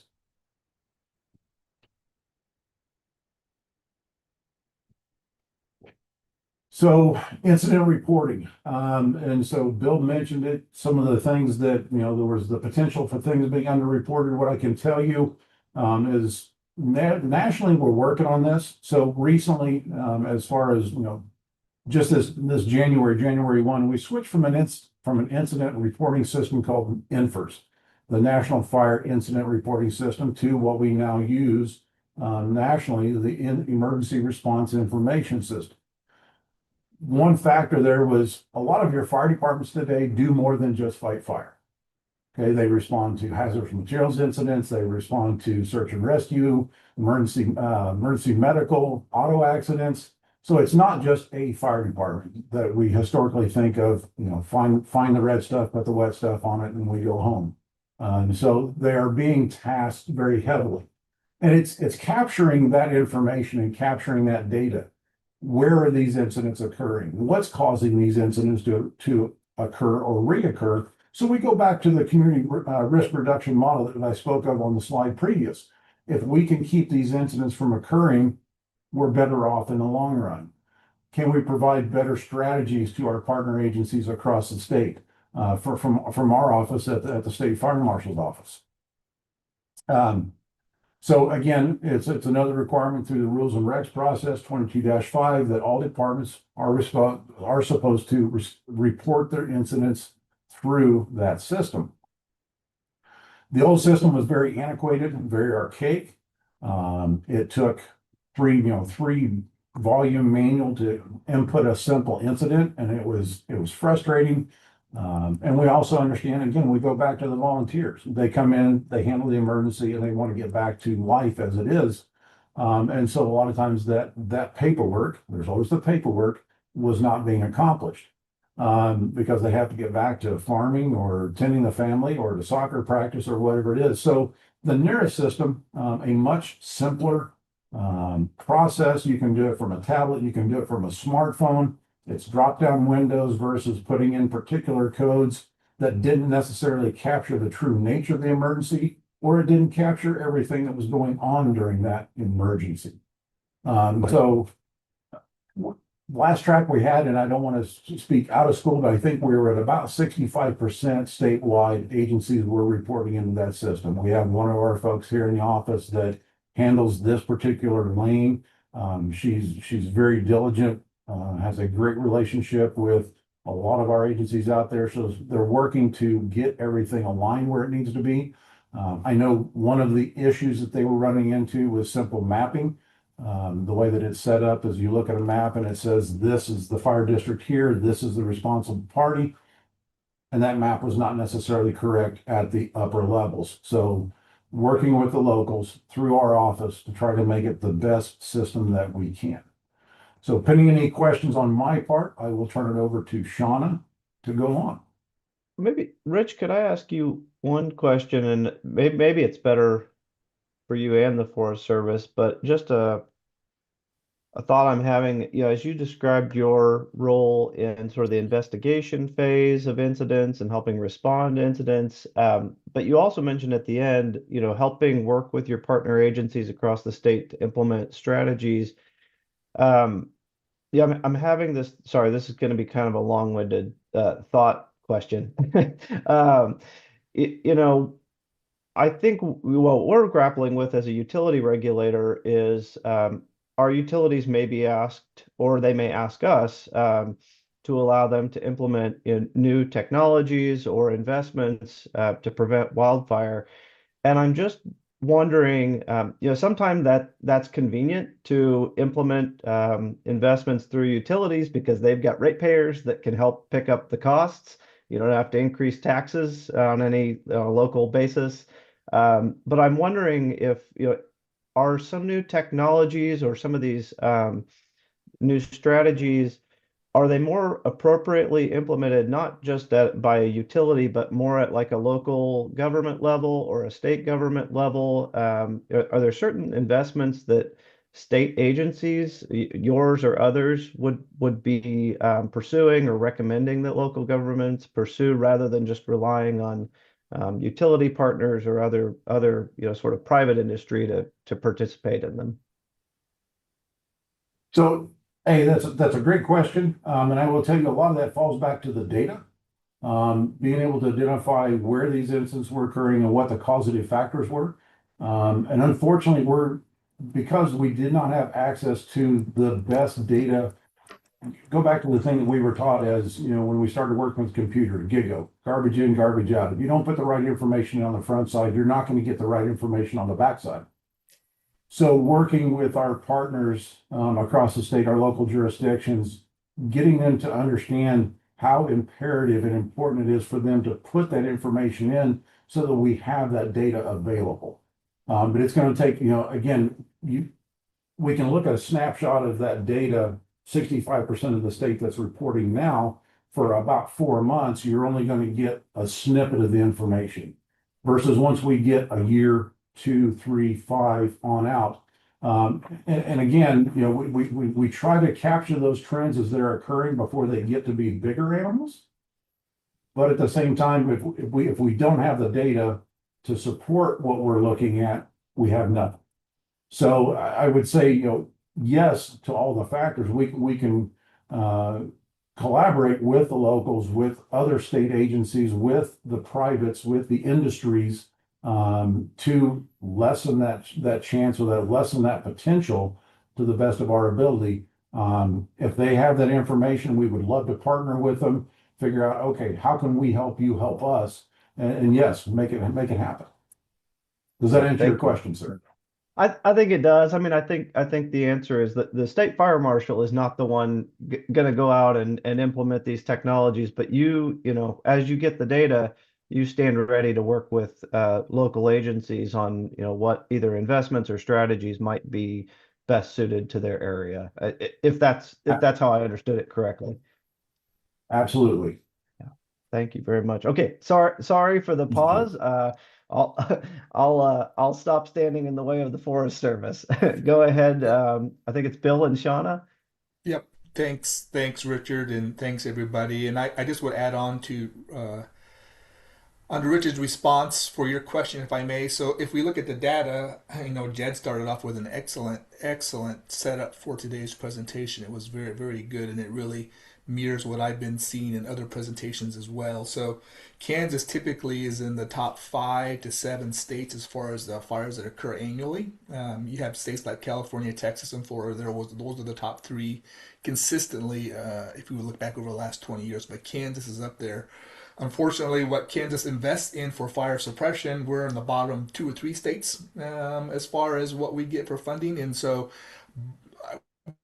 I say that just to echo what Richard says. We really need the strong data so that the funding that we do have, we can prioritize in the right places. And Shauna, and one of the things that the Kansas Forest Service did, and I've only worked for the agency coming on 3 years now. Before that, I spent 37 years with the U.S. Fish and Wildlife Service in wildland fire specifically.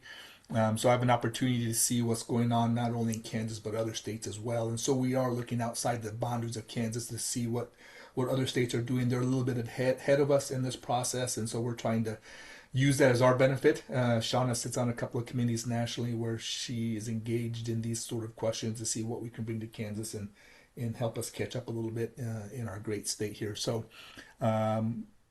yeah, so it is an exciting time as far as we look at to see what's going on, especially when we look outside the boundaries of Kansas, because wildfire occurs at a national level, and Kansas Forest Service responds to fire at a national framework, right? So our priority is Kansas, but we look at what's going on outside the state, and we assist with fires outside the state as well, and I'll get to that in a little bit too. So start off with our state statute. So yep, we are the state agency that is the primary agency. Our primary responsibility is for wildfire outside of incorporated city boundaries. So any wildland fire, we're sort of the primary agency, and our job, as Richard alluded to, is really to assist the local departments. We push all the responsibility and jurisdiction to the local departments. We're there to support them in a whole wide variety of different areas, and I'll talk about some of those throughout the course of my presentation before I turn it over to Shauna.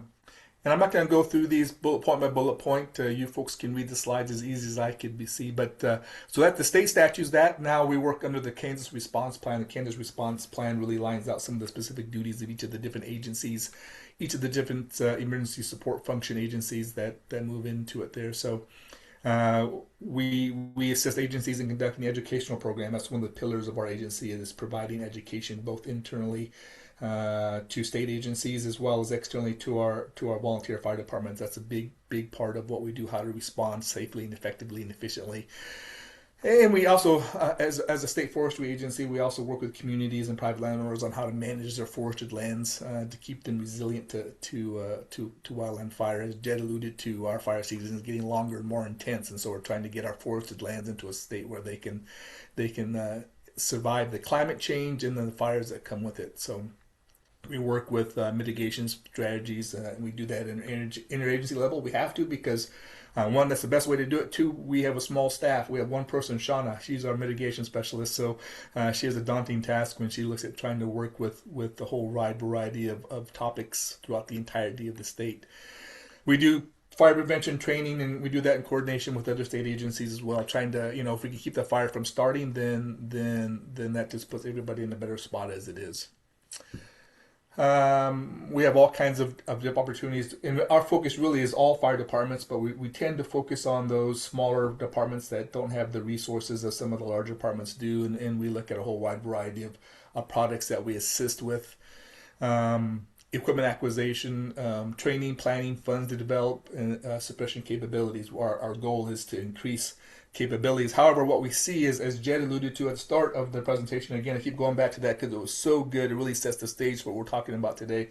Our demand is increasing in the state. We're seeing more fires during a longer part of the year, and they're becoming more intense. At the same time, we're seeing less and less volunteer fire departments out there, right? So if you look at some of the numbers that I've seen, we've seen a reduction of anywhere from 25 to 30% of our volunteer fire department staff has reduced over the last 25 years. And so we're putting an exceptional strain on the people that we expect to answer the call when somebody dials 911, right? So at some point in the future, that's not going to be there unless we find a way to change that. So a lot of the work we do, we do have the ability to implement regulations. As an agency, we've chosen not to do that. We choose to lead by influence instead. So we have an opportunity to encourage local issuance of local fire bans, and we do that through critical information sharing. We hold during the months of March and April, and we're going to extend it this year. We hold a weekly call where we talk about some of the fire weather concerns and fire danger indices that we see in our state to help people make better informed decisions, the people at the local level.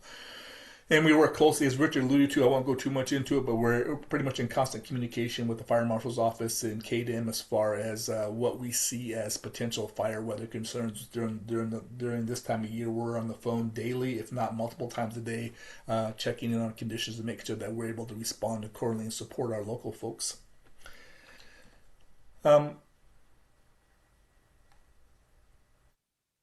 A lot of the work we do, again, because of our limited staff, has to really be funneled through KDM. They're kind of the people that hold the purse strings in our agency as far as being able to pay for resources that we want to bring into the state.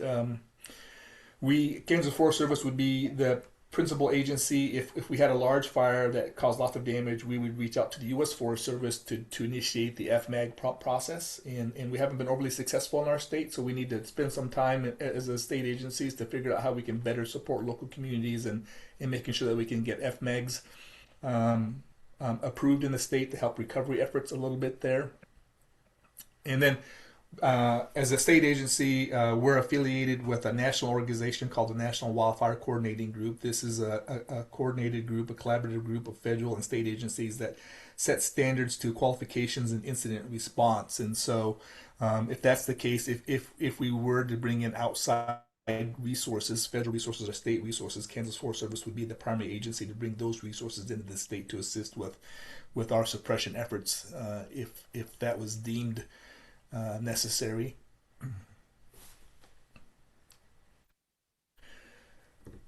So so I want to talk a little bit about specifically about what we do on the ground, right? And so we do have some field staff. We have 4 district fire management officers that are spread out across the state. So we got just a handful of folks that that respond to fires when requested, are as we feel is a significant threat. We'll respond with people on the ground, and our job there, as Richard alluded to, is to support the local firefighters. We bring some subject matter expertise to the game.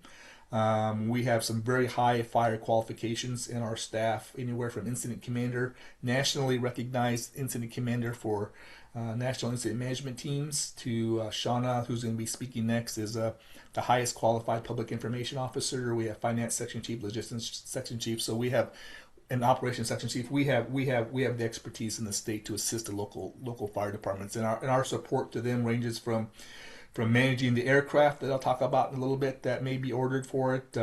We could do some operational control. We've actually been delegated to manage incidents in the state, serve as the incident commander. So, but we only do so at the request of the local jurisdiction. So, our support really depends on what the local entity is requesting us to do. Lots of operations, lots of recommendation on tactics and strategies, especially on these longer duration events where we're heavily engaged into those sort of things.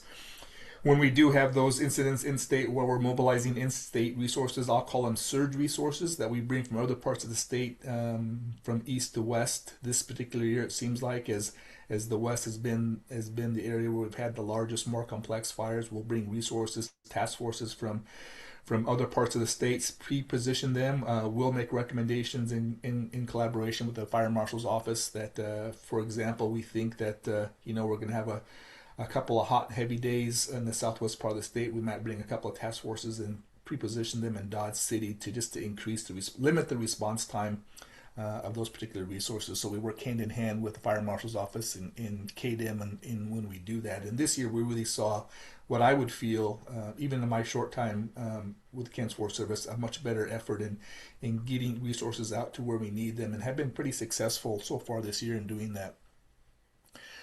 We provide so that's before the fire. During the fire, we will prioritize, right? So as we get resource requests in from multiple fires throughout the state asking for certain resources, we'll prioritize based on the decisions and the information that we have what fire gets what kind of resources, and we're very, very aware of that. For example, I'll go back to the Andrew Lane fire outside of Liberal.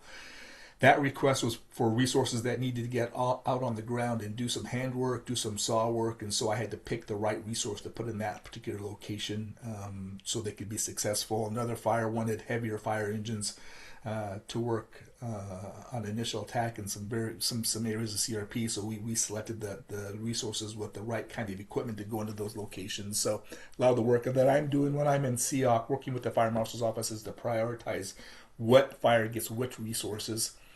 With a priority always, of course, safety, firefighter safety, public safety, and the initial attack, trying to keep small fires small. So we work closely with the other agencies during the fire to make that happen. And I've already talked a little bit about some of our on-the-ground resources that are out there to assist with technical assistance, with tactics and strategy, helping those volunteer fire departments be more successful.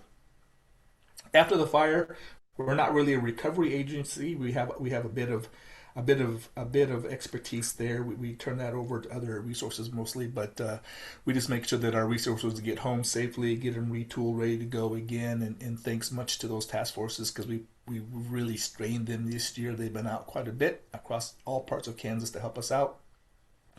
We do try to help the Kansas Fire Marshal's Office make sure that those resources are compensated by making sure that we get them signed up into the program that they started this year, which is a great program. We're very appreciative of it. One of the cool things that we found that we do this year is we have a GIS capability where we'll map the burn scar. Where that comes in very handy is to assist those other recovery agencies in our CS. For example, is we can pull that perimeter, overlay it with a land ownership map, and so instead of waiting for a state agency or a federal agency waiting for that private landowner to come in, those agencies can go directly to that landowner and say, hey, we know this fire was on your property. Here's some programs that we can assist you in recovery. So that this year we were very successful in getting those maps out very quickly and expedited some of the recovery efforts that are continue to be ongoing throughout the state.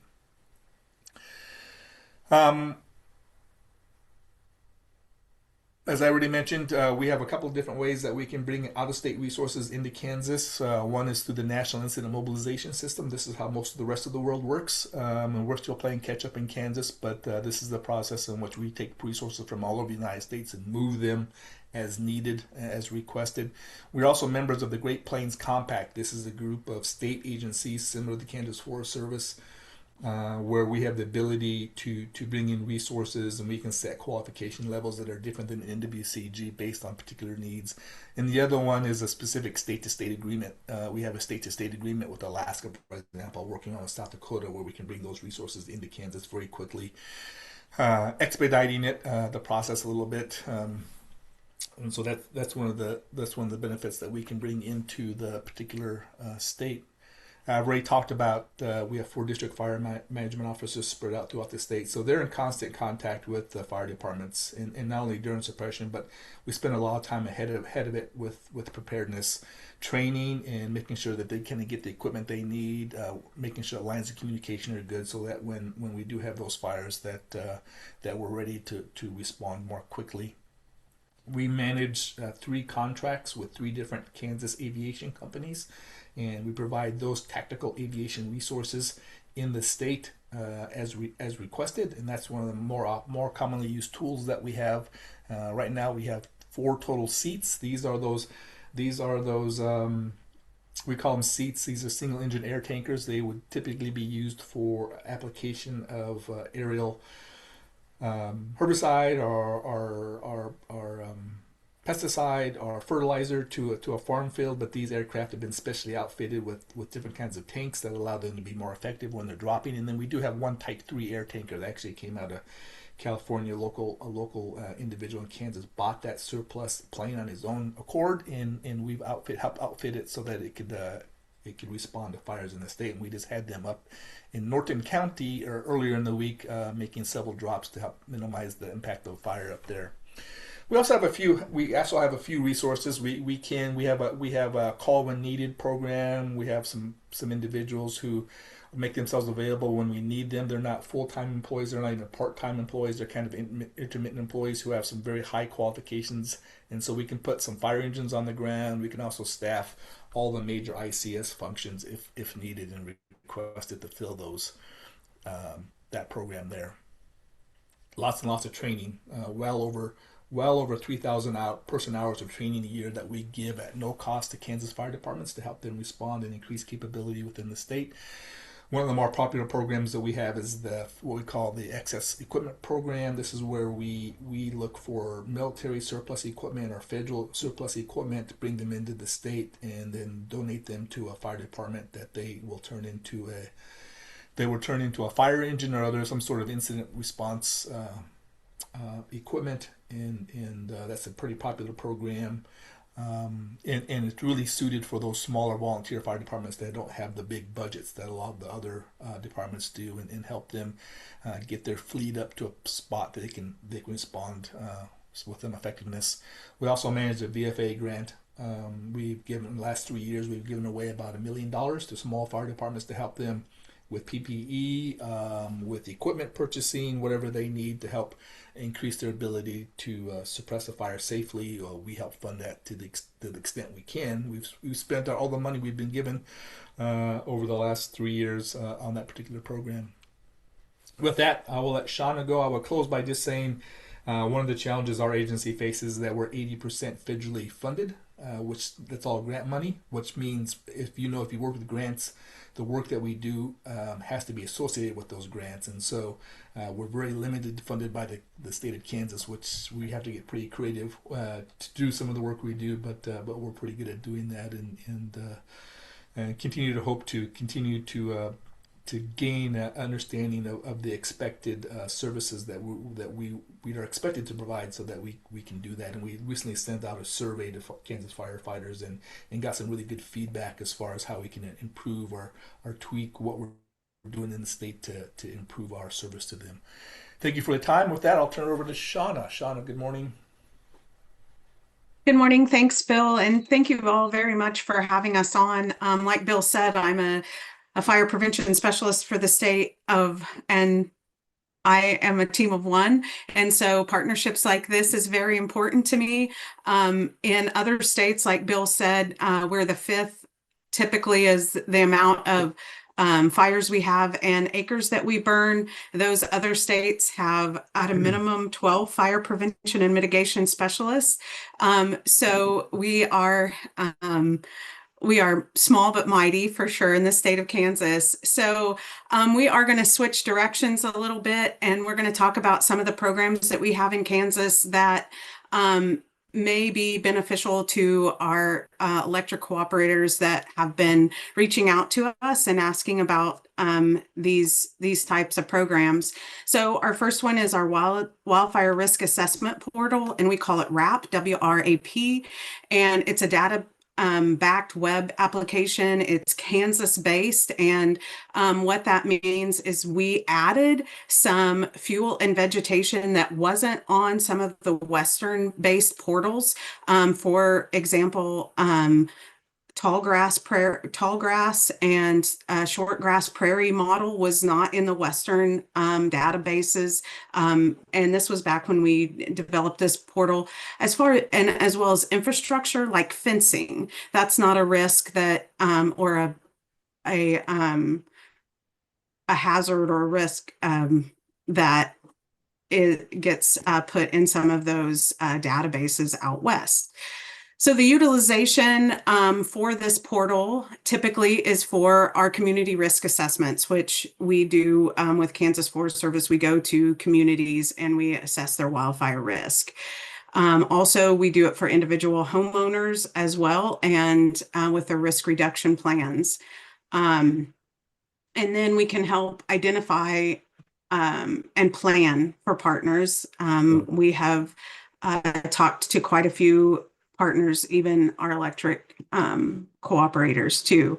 And then we also, this portal also helps with identifying grant opportunities where we really have the risk, and then we can pinpoint where the risk is for grant opportunities to help, because a lot of times the limiting factor on wildfire mitigation is funding. And so you can find this risk portal. You can go to our kansasforest.org or kansaswildfirerisk.org. Next slide.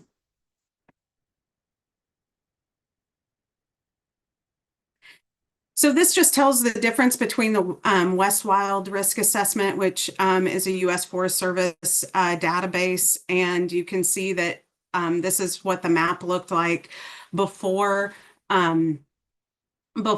we added the Kansas-based values at risk, like the fencing and the tall grass prairie. And you can see that the green is very low risk. And when we put in those Kansas-based assessments, that we have no green, no light brown, they're at moderate or to extreme. And you can see it matches what we saw at the first presentation where those risks are. You know, you see the little, you see the spots around Hutchinson, down in Barber, Comanche counties, and then most of our Flint Hills region and where folks are. And this, one of the biggest parts of this assessment portal also is reporting.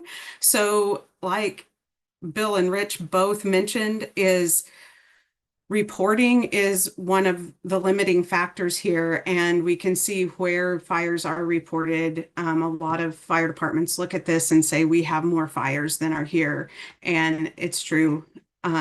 Reporting is a big factor in that. Next slide.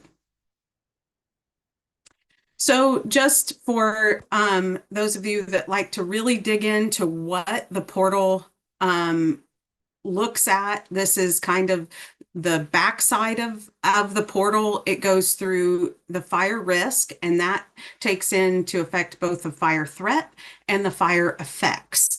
And so the fire threat is the probability of occurrence, fire behavior, and fire suppression effectiveness. So it takes in all of those in this portal.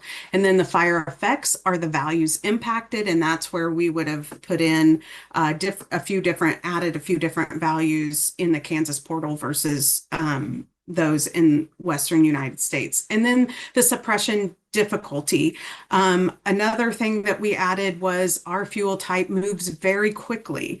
It is not, it's usually pushed by 60 to 100 mile an hour winds in the worst case scenarios. And those are not typical of your Colorado, Wyoming fires. And so that was another thing that we added and into that. Of course, the topography would definitely be different as well. So that is just a few items. And if you all would like to dig into these, this is a very high level description of this. And if you want to dig in farther, you can just definitely reach out to me. Next slide. So here is just an example of what the portal looks like. And I will say that this portal was put together. Another aspect that we have is we have an incident meteorologist that works with us at Kansas Forest Service. His name is Chip Redman, and he was very instrumental with our GIS folks and the Timmons group to build this portal as well. This is Hays, Kansas, and you can see up in the corner, individuals, homeowners, fire chiefs, emergency managers, they can put in a specific address and it goes directly to them. You can print out a report. It says over there on the left side, it says download report, and it will tell the homeowner, landowner, or even the fire district exactly what some of the mitigation that they need to do to reduce their risk. And you can see, we call this the ring of fire around Hays.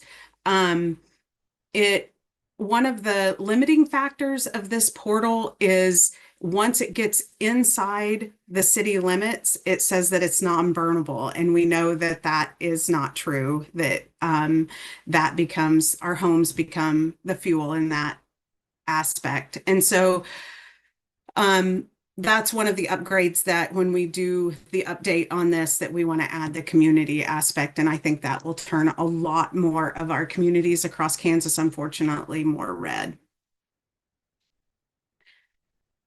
Okay, Bill, you can go to the next slide. So I mentioned briefly about the community risk assessments, and this is just a comprehensive evaluation that defines a community's unique risk, their capabilities, and their characteristics. And this is just a report. We do the risk assessment. We go through the community.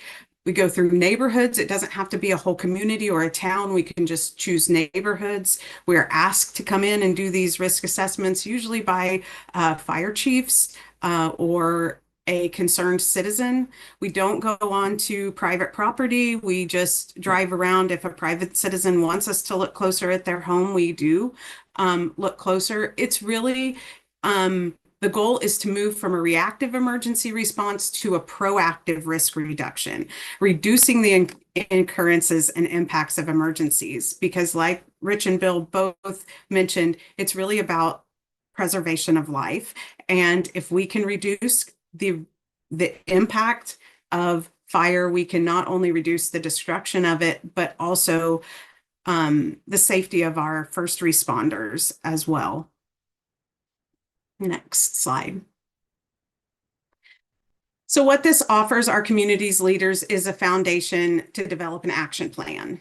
And these action plans from there then go to priorities of what they can do to reduce their risk around their communities. It's community driven. We have to, as individuals, have to take accountability to reduce mitigation.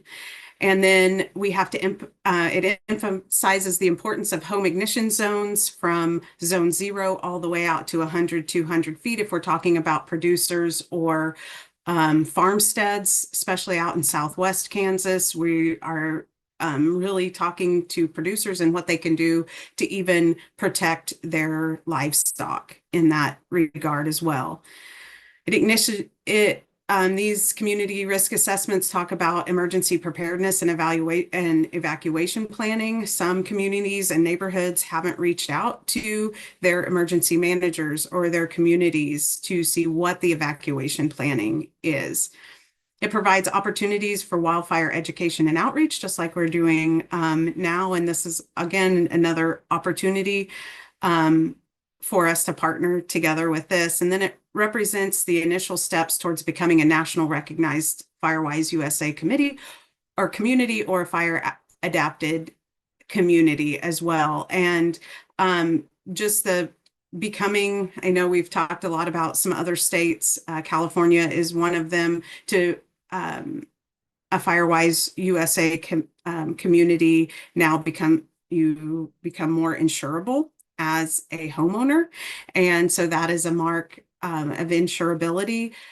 We are moving in that direction in Kansas. I feel like we are a little bit on the proactive side of it, but insurability, or the uninsurability, is definitely coming to Kansas quicker than probably we thought that it was, for sure. I think, Bill, that's my last slide.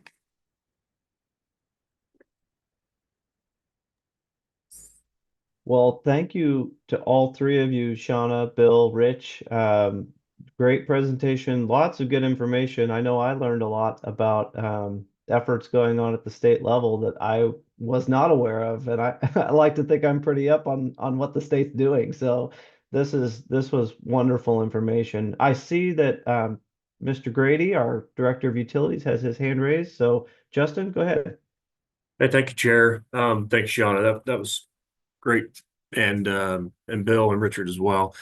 So one of the observations I feel like I've made so far during this presentation, or the workshop, is that it feels like the fire incident reporting data, and maybe even the risk assessment tools. I mean, the risk assessment tools are definitely showing that the risk for fire is where the historical prevalence of fire has occurred. It seems like there's a great overlap there. But my question is, I know we do a lot of purposeful range burning in Kansas, especially in the foothills. And so are the tools able to differentiate for us, fires that are anticipated and expected, and people are doing the right thing and burning at the right times, versus, unanticipated fires that are occurring on, absolutely during the wrong time, and, when we've got 50-mile-an-hour winds and whatnot. That's the question that I keep pulling away from these presentations is, it's just, are we able to differentiate between the two based on the data and the information that we have? Well, I'll answer before Bill. He probably has something to say. But so unfortunately, our burn season, the optimal time for our prescribed burning, also matches up perfectly with our wildfire season. And so it can differentiate that, but again, unfortunately, a lot of our wildfires, probably the highest number of wildfires that we have, are from intentional burns that are not properly extinguished or they have escaped. So those become wildfires, whether they were intentionally set for a good reason. They become wildfires, and they're in that reporting as wildfire. Bill? Yeah, that's a really great question, and it's something we've been talking about internally, is how do we differentiate between those intentionally set fires, the land management fires, versus a wildfire. And let me first differentiate. Let me first talk a little bit about that. So the national standard is this: if you're a landowner and you're doing a 100-acre burn to remove cedar or improve the grasses for whatever reason that you're going to do it, and that burn gets away from you and it burns another 100 acres, what you have is a 200-acre wildfire at that point, right? So that whole area becomes a wildfire. That's the national standard. We don't have a good way to do that. One of the things I didn't talk much about is that we are working. We work with prescribed burn associations in the state to increase education, and we get them equipment to help them burn more effectively and reduce the risk. But we've looked into a couple of different remote mapping programs out there that we could try to do some of what you're talking about. But it's very cost prohibitive. At least it is to our agency, cost prohibitive to get some of that remote sensing across the entire state, so that we can have a better sense of the exact landscape on it. And then we just don't have a central reporting program like many other states do, right? So Florida, for example, has a great, Georgia does too, Colorado has a great central reporting program where landowners would have to report that in. That gets logged, and we'd be able to cross-reference that log of intentional burning versus wildfire. So no, you're right. Some of that red you see in the Flint Hills is picking up some of the intentional burning that goes on in the state. But some of the other areas of the state where we know we have more fires than what's been reported, they're not the darker oranges that we think should be out there too. So I would go back to Richard's comment earlier. Our data in the state is not as robust as it could be to help us make better decisions in the state. So a lot of it is just intuition based on what we think and we know, and we're trying to move forward and work in those areas that we can. Great, thank you. All right. Well, we're about 30 minutes behind, I think, but we're just going to keep plowing ahead. So we're going to take a 10-minute break here. We don't have a lunch break built in, so if anybody's blood sugar is getting low, go grab a snack. But we're just going to plow ahead as fast as we can. But I am going to give everybody a short break here. So let's come back. I've got 11:18. So let's try to come back at 11:28, and we will just start up. We'll go to our utility representatives after the break. So 10-minute break, restarting at 11:28.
All right, Michelle, I am back. If you can drop the break slide.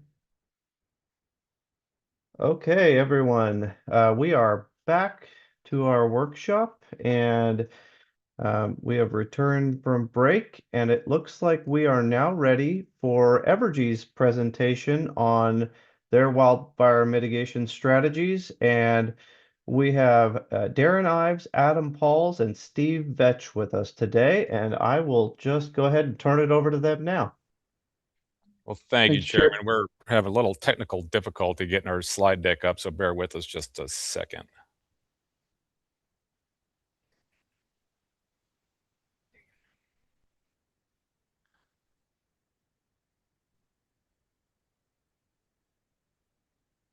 Okay, can you see our slide deck?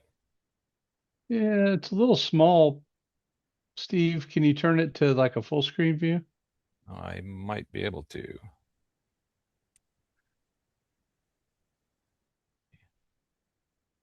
Which one is it? This one?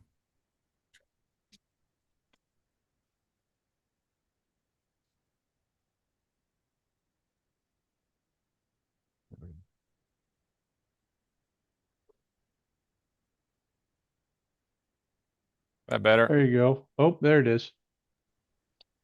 Yep, we can see it. Looks great. Okay. Thank you. And am I unmuted?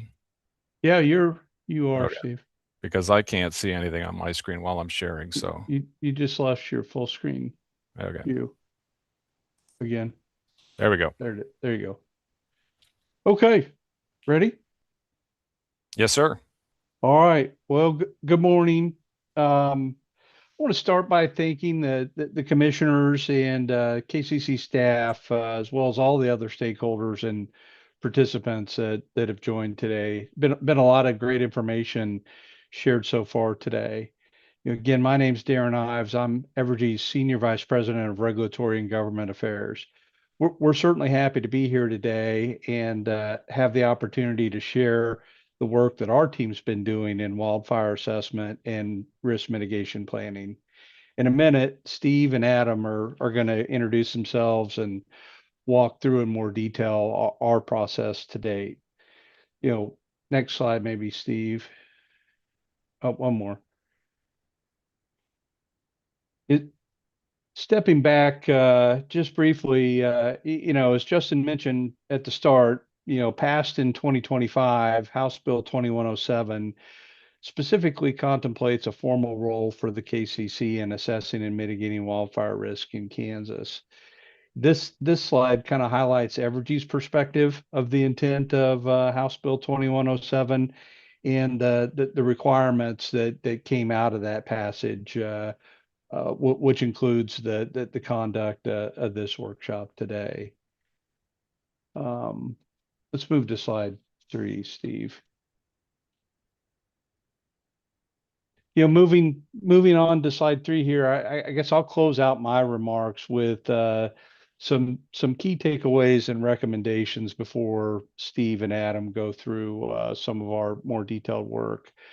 Our assessment to date reflects that the Kansas wildfire risk, while certainly prevalent, as we've heard from several of the speakers today, generally assess a little bit lower and certainly assess differently than the risk in states to the west and in the Mountain West.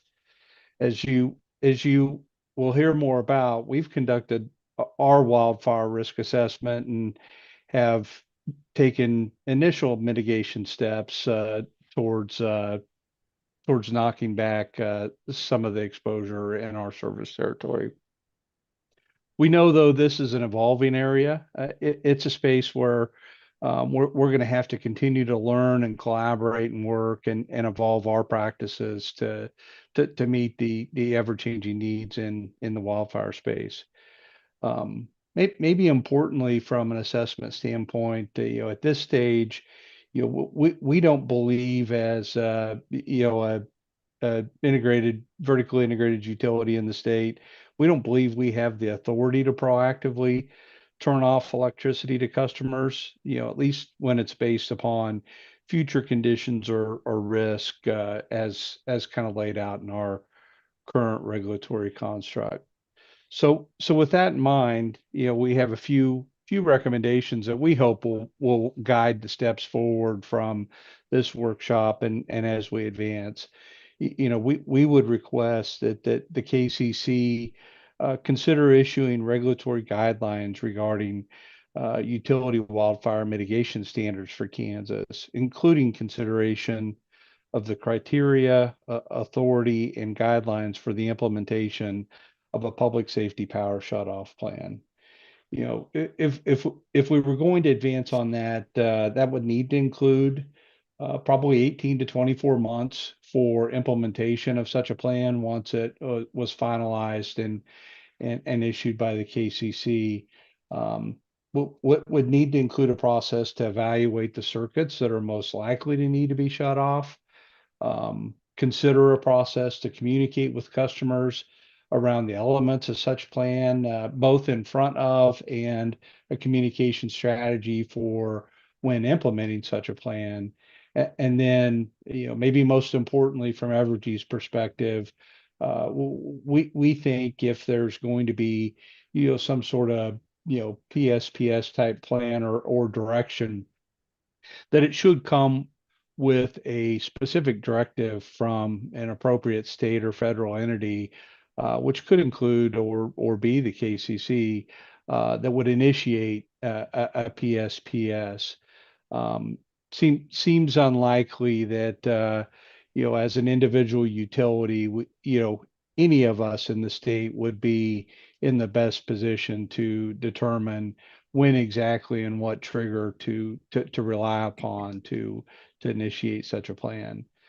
So with that assessment and recommendations, I think I'll turn it over and let Adam and Steve get into the nuts and bolts of where we've been and where we're headed.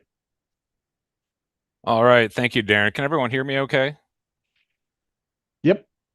Wonderful. Yeah, we hear you great, loud and clear. Great. Thank you. Pleasure to be here. Certainly, Chairman and Commissioner Keither, thank you for having us. Staff certainly been visiting with staff about our mitigation efforts and what we may and may not do in the future. And certainly thrilled to be here with other stakeholders in the state of Kansas. As Darren said, I'm Steve Etch. I'm the Vice President of Transmission at Evergy. Wildfire mitigation falls under transmission in the structure of the company. So Adam Pauls and I are here today to let you know what we've been doing and how we got to our assessment and what we plan to do as a result of that assessment. What you're looking at here on the slide deck in front of you, it really is what I would call deliberate and preemptive work, both done by the state on the left and deliberate and preemptive work done by the company on the right. And I'll start with the state first. In June of 2022, at the direction of the governor, the Kansas legislature or Kansas established a wildfire task force. They worked on that assessment and recommendation for nearly 16 months and issued their report in November of 2023. And then last year, House Bill 2107 became effective and really paved the way and was the catalyst for the conversation that we're all having here today. On the right is similar action and what I would call a similar timeline taken by the company. So we too, in an effort to better understand what our risk was or risk is, also had a task force. So we had a task force. It was assembled at the direction of the executives, and we took the best and brightest of the folks inside the company that were working in risk, in operations, and legal, and various other portions of our company to help us understand what our path forward would look like and should be as we were mitigating and assessing our risk. It was clear at the time that we were going to need to be a little more deliberate than we had been previously with our efforts to mitigate our wildfire risk. When the task force issued their findings to us in late September of 2023, one of the recommendations that they had, the thing that spoke the most loudly to me, was that we needed a person or persons to focus on this risk every day. This wasn't a risk that we could continue to mitigate as we had done historically, and that the focus and the efforts needed to mitigate this risk going forward were going to be greater. There was going to be a greater need in the future than we had had in the past. So we hired Adam, and we'll introduce him here in a second, as our wildfire mitigation role in December of 2024. When Adam came on in December, he and I sat down and we talked about what we expected to accomplish within the next year. And one of the things that we had tasked Adam with was coming up with a wildfire mitigation plan for the company. We didn't put any guardrails on Adam as to what resources he would have at his disposal. He was to tell us what he needed to mitigate the risk for the company. And I'll be pleased to tell you that here in December of last year, he delivered on that promise. So he delivered the company's first wildfire mitigation plan. I would say it's the inaugural plan of what likely will be a plan that gets altered over time as both, the fuel and fire risk and potentially our tolerance for it changes. But he since has done a lot of assessing our risk. He has been out in the forefront of, I would call the wildfire experts in both our state and all states, mostly in California, learning what it is we should be doing and also what we may do in the future. So I'm not going to tether up Adam any further here. I'm going to let him tell you what he has found, what risk he has assessed, what plans he has made for our mitigation of that risk going forward, and then also things that we may and also things that we may not do in the future as a result of mitigating that risk. So Adam, off to you. All right. Well, thanks, Steve. Like Steve said, I'm Adam Pauls. I'm the Senior Manager of Wildfire Mitigation for Evergy, and I have been working for about the last 16 months to establish a wildfire mitigation plan and strategy. And to walk you through that process, our journey started really with understanding our risk within our territory. And so the first place we looked was the FEMA Resilience Analysis and Planning tool, which gave us a look into community resilience and social vulnerability, which was really good information to have. But we needed to understand the fuelscape, which pointed us then toward the Forest Service threat map, which you guys have already seen some versions of. There are different layers. They're looking at different aspects. The particular one I've been focused on is in front of you here, and that is the wildfire threat map, which demonstrates the probability of an acre burning should there be an ignition. This too gave us some really good insight, but what I was missing was the ability to compare that to our infrastructure in particularly geographic locations. Can you go to the next slide there, Steve? So we consulted or hired a consultant to do a risk assessment for us, and eSource was that consultant. And this is the model that they used. So what eSource did was built a spark risk model, which was by and large a reliability model. It looked at actual outages across our entire system, distribution, subtransmission, and transmission over the past 3 years, and compared that to the age of that infrastructure to try and predict what infrastructure was more likely to fail next. And then on top of that, they included tree to conductor exposure based on satellite imagery, because vegetation plays two roles in fire mitigation. One, it can be the start of the fire, the contact with the lines that initiates the fault current and the spark, but it can also be the fuels that burn. And so focused on the front end of that, the vegetation setback from the power lines themselves, that was built into this risk model. The second model they built was the fuel risk model. So fuel risk looked at the history of fire within our territory and the conditions of the fuels just prior to the start of those fires, as well as the 50-foot corridor, each direction from our power lines across our system, and the types of fuel that were in that area. So they built these two separate models, spark risk and fuel risk, and then multiplied those together to come up with their combined or overall fire risk score. Next slide, please, Steve. Then they also did an assessment comparing our service territory to that of the rest of the lower 48 United States. So what you're seeing here is a map of all of the power company service territories and their exposure to fire. Exposure defined as the percentage of acres within their territory that's been burned. and they looked at records back to 2015 to develop this assessment. They indexed the national average at a 1. Evergy came in at a 0.36. So while this is not a direct risk assessment, it indicates the flammability of our territory and can closely then relate the risk that we see. So about 1/3 of the national average. To compare us to some of our West Coast power companies, the counterparts out there, we're about 1/40th the risk of some of those areas up the West Coast. Does anybody have any questions thus far?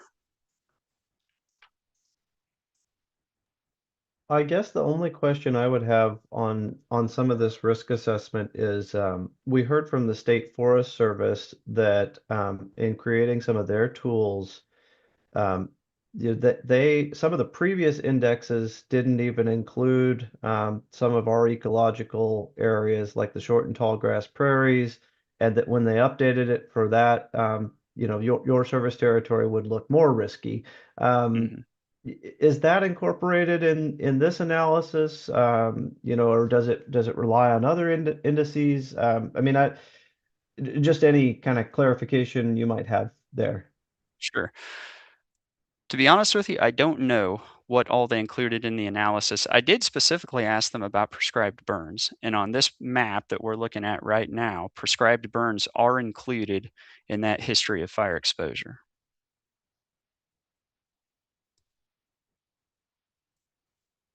Next slide, please there, Steve.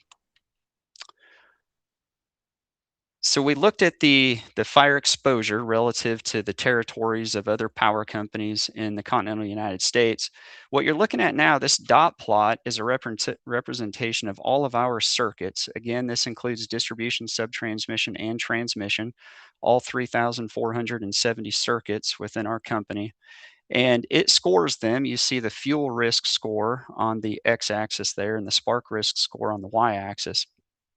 And then the composite scores are represented by the dots. So what you're looking at is 7 dots that are colored orange, and those are the only 7 circuits that our consultant found to be evaluated at a risk level above low. On their risk assessment, they did this on a 0 to 1 scale, 5 levels. You had low, low, moderate, moderately high, and high. And they were broke up by 20th percentiles. So 0 to 0.2 would be low, 0.2 to 0.4 would be moderately low, and so forth. So we only had 7 circuits out of those 3,470 that actually scored above low, which would be a 0.2 on our 0 to 1 scale. And I'm happy to say that all 7 of those circuits at this time have been inspected and subsequent replaces or repairs made to mitigate our fire risk on those circuits.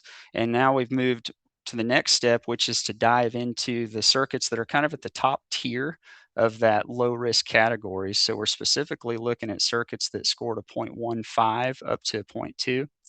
And that added 14 more circuits to the list. Of those 14, 10 of them have been inspected and follow-on repairs made. We've got 1 more to be done this year, and then 3 are on the schedule for next year, 2027. Next slide, please. Taking this risk and some of our initial steps that we've made here, my next step was to draw up a wildfire mitigation plan and try to develop a longer-term strategy. I broke that plan into 4 different categories: grid hardening, operations and emergency response, risk monitoring, and community engagement.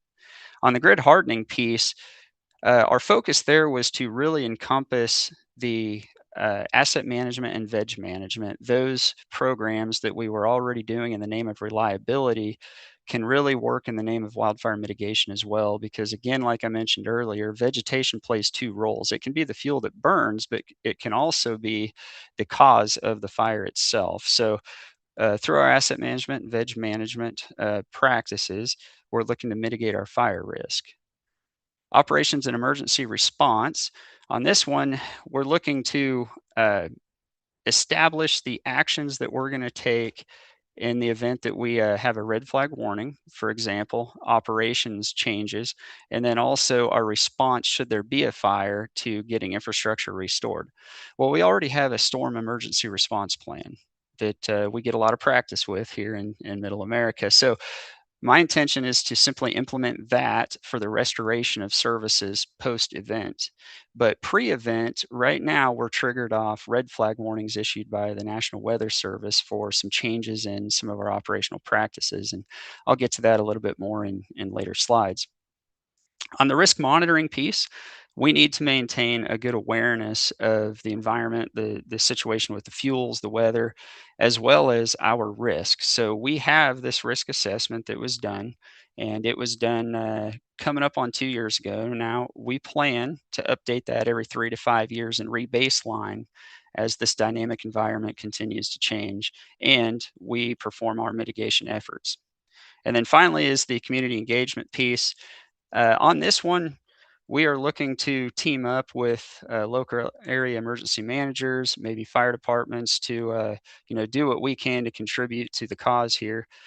One thing I also did was create a small contingent of power companies from the Midwest that have similar fuels and risk profiles to us to share some best practices and bounce ideas off one another. And we had our first meeting this past January in Kansas City with intent on meeting once a month. Our involvement with Kansas Grazing Lands Coalition is something that we've been doing for a while now, actually predates our specific fire efforts, but we attend their burn classes and talk a little bit about the safety of burning around our power lines to try and keep those landowners who are conducting prescribed burns safe while they're performing those duties. So we sponsor those and take about 10 minutes to do a little bit of speaking on safe practices. Next slide, please. Dive in a little bit deeper into grid hardening. Like I said, I'm looking at the things that we're already doing, asset management and veg management particularly, to incorporate wildfire mitigation. What we are in the process of doing right now is building a wildfire factor based on our risk assessment scores into those systems that we use to identify and prioritize projects for asset management and vegetation management. That is ongoing. It should be done next month is the plan. One of the components of that is a much more granular wildfire risk assessment. Those softwares that were already in use by those departments look at things a little more granular than our original risk assessment did. So this next assessment is going to take a much deeper look into the fuels and the reliability on those circuits. And so we'll end up rebaselining everything this summer. And of course, then rebuild our list of projects for the future. We're also replacing wood poles with steel poles in those areas of high fire exposure, specifically on the transmission side. And then we are looking at other technologies, other options that may be able to incorporate to further mitigate the risk of not only faults happening in the first place, but should a fault happen, failing safely to avoid throwing sparks and the molten metal down on the ground. Next slide, please. There we go. Operations and emergency response piece of this. Like I said, we trigger off National Weather Service red flag warnings. So when a red flag warning goes into effect, I make that notification to both our distribution and transmission service operators. And at that time, they take the counties that those red flag warnings are issued for and do a proactive review of the circuits within those counties to refresh their memories. And then also look at the control of those circuits, our remote control capability, or if they've got to be manually switched. So now that they've refreshed their awareness of the circuits within those counties that are affected by the red flag warning, we go into vigilant mode. So we're just heightening our awareness of what's going on in those spaces. And if we become aware of an active fire, if that is in proximity of our lines, we will proactively put those lines into a one-shot contingency, meaning that they will not autonomously try to re-energize after opening the circuit to clear a fault. They will just lock open and require a person to go patrol the lines, deem them to be safe, and then manually turn the power back on. And we're doing that for two reasons. One, the safety of the firefighters that we presume are going to be in the area fighting the fire. And then two, to reduce the chances of us exasperating the fire if one of our poles were to catch fire and burn and fall over and reignite an area that had already been extinguished. We don't want to exasperate the situation for those fire crews. So that is our operations and emergency response as it stands today. Next slide, Steve. On the risk monitoring piece, like I said, we do intend to update our risk assessment every 3 to 5 years. However, we're at the 2-year mark and we are undergoing an update driven largely by the need for a more granular look to incorporate that into our asset management and veg management softwares. And at that time, we will end up rebaselining and probably cause a little bit of a shuffle in our work plan moving into the future here. And then finally, the community engagement piece. I already spoke of my efforts to connect with emergency managers, our Kansas Grazing Lands Coalition sponsorship of those burn classes, and the fact that I hosted that wildfire workshop with some of our fellow Midwestern utilities. And the last piece of that is we're starting to look at customer communications and needs that we'll have to enhance those communications with our customers. Next slide, please. And that's all I've got to share at the moment. Does anybody have any further questions? I don't see any hands yet, but I'll ask a question while we give everybody a moment. And I think I always reserve the sticky questions for Mr. Ives, so I'm going to direct it at him, but he can rely on you and Steve if he needs to. I don't know if you heard earlier, Mr. Ives, I was kind of talking to some of the state officials about, what that dividing line is between where the state needs to take action when it sees a risk and make investments versus, my concern in other areas is, sometimes it's very easy to say, well, we'll let the utility make that investment. It's easier to build it into utility rates than it is to put it on a local government budget or the state's budget. How, as you guys are coming up with your framework and what investments or operational changes you want to make, how do you make sure that they are aligned sort of with cost of service investments versus just investments that are good for the general welfare of the state, but maybe not directly aligned? I mean, I guess I did hear that your risk assessment is tied specifically to your infrastructure, so maybe that's the answer.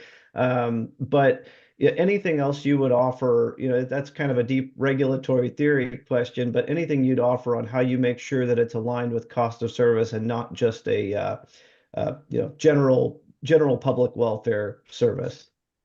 Yeah, no, it's a great question. And I think I think you hit the first part on the head, right? I mean, we're working hard to kind of embed the work that Adam is doing into our capital planning process, utilizing some of the tools that we have for prioritization to just make this another one of our factors in that risk assessment and prioritization process. So that's certainly a piece of it. I think the second part, when we spent it, we heard from other folks today, and we keep thinking about it, right? It's got to be a statewide collaborative effort across all the stakeholders and more that we've heard from today, right? I mean, fire doesn't know boundaries, right? It doesn't know whether we're regulated by you or if it's happening, across a municipal service territory or a co-op or anywhere else in the state. So I think, finding a way that's going to make sense for Kansas and doing it in a way that we're not creating gaps or unnecessary overlaps by isolating. So I think more communication, workshops like this, broad-based dialogue is going to help us all kind of structure and inform. And I started with it early on, right? We know this is an evolving space. We've made a lot of progress since we started down the path in Kansas and with Adam, but we know there's a lot yet to be learned and a lot of adjustments we're going to have to continue to incorporate into our process. Thanks. That's really helpful. Okay, I've got a hand of ours. Secretary Beam, I see you've gone off mute. Do you have a question? Yeah, I do. I haven't figured out how to send a hand up yet on No, my end. I can see you. So I just wanted to acknowledge and congratulate Evergy for kind of being preemptive here and looking at this. The governor's wildfire task force, we spent a lot of time about talking about the potential cause from power lines and what apparently happens in some states and has happened in Kansas with consumer owned utilities was the power shutoff. And I think there would be a lot of support from the landowner community for legislation that would lay out how that might work to provide the framework such as what you have suggested. One entity I think would be good. Corporation Commission would be awesome, but the Kansas Emergency KDEM, Kansas Division of Emergency Management, they're sitting there in the CEOC and working with Forest Service and others. So having the Adjutant General have that ability too may be an option to consider. But I would tell you probably the biggest angst we had about electricity lines was the non-utility lines. That seems to be, in many cases, the biggest risk. And I use that terminology because it's the line strung out across the open space that I don't know how much regulatory authority there is or what can be done. The task force report recommended that the Corporation Commission respond to complaints if there were any about the quality of those lines, but we didn't pursue that any further. So, but I just want to throw those matters out there since you talked about that, and again, I appreciate you addressing that issue. And Secretary Beam, I assume when you say non-utility lines, it'd be like generator tie lines, going from a wind farm to the transmission system, which you're correct, those are non-utility lines. I would note a couple of years ago we did get a statutory fix passed where at least those lines do now have to follow the National Electric Safety Code. To make that very clear, that they're subject to the same wire stringing rules that we hold our utilities to. So I don't think that's the total fix. I think that's a piece of it, but I think that's it is an important update that we made. Is that fair? You say that's fairly recent? Yeah, I think Justin or Darren could correct me here. I think it was 2 years ago, maybe I think three. it was 24, right, Justin? I think so. Okay. Oh, that's good to know. Thank you. Yeah. Yeah, but it wouldn't cover, truly private use type exemptions of, electric lines that are entirely enclosed within one piece of property for, say, oil and gas fields or electrification, something like that. I mean, if it was purely a private use exemption, that would have to have additional statutory authority for that. Yep. And Secretary, it's Darren Ives. I appreciate your comments on the public safety power shut off. I mean, I think that's exactly the type of continuing dialogue and collaboration that I think we're looking for and recommending. It's not an easy solution to try and think about when and how to proactively shut off power to customers. So I think working with those types of agencies that you mentioned and finding a way to set out really who's going to be on that wall and help us think about that directive of making those calls certainly important. And we think our risks are a little bit different, and maybe they don't require quite the same approach that the Western states have. But no doubt we need to continue the dialogue and find the right path forward to assess it. All right, Justin, you've got your hand raised. Yeah, thanks, Chair. So, Darren, my question is for you on slide 4, and it's the continuation of this discussion about public safety power shutoffs. It looks like Evergy's recommendation is that look, ultimately, if we're ever going to do this as a state, I mean, I'm paraphrasing, but it's somewhat of, if we're going to do this as Evergy, somebody's going to tell us that we have to do it, tell us when to do it, etc. Are there, just because I'm not familiar enough with the programs that exist in the West, but are you aware of other examples where that's the way it works today, where, you know, a governmental entity tells the utility when to do it, or are those public safety power shutoff programs more, you know, currently within the purview and the discretion of utility management to make that call? Yeah, so a couple things, and then I'll let Adam chime in because I know he's done some specific assessment of PSPS and some of the other states. I think by and large, as you go out west, you see it handled at the utility level. I think one of the things that we've identified is we don't think the risks are quite as clear cut and quite as direct. In our territory as maybe you would think about out west. We think about a red flag day and a certain set of conditions and a wind speed at 40 or 50 mile an hour, right? I mean, there's parts of Kansas where there's a significant number of those events over the course of certainly the spring and summer months in Kansas. So can't be a red flag day. That is kind of your trigger, right? You're going to have to be fairly defined and fairly specific as we think about kind of the proactive shutoff, or we might be doing it frequently and we might be doing it for pretty long stretches. So I think, the other thing we've thought about too, right, is when you have that type of environment where, maybe we aren't having big spark events, but we're certainly having a lot of prevalent wind and dry conditions. One thing that we've identified is we feel like as a service provider, if we're proactively making that call, we're probably always going to be wrong in somebody's eyes and gonna be subject to potential repercussion for being wrong in those parties' eyes. So having the state and the agencies coalesce and align on something that is pretty specific on pulling a trigger like that, we think will be probably necessary.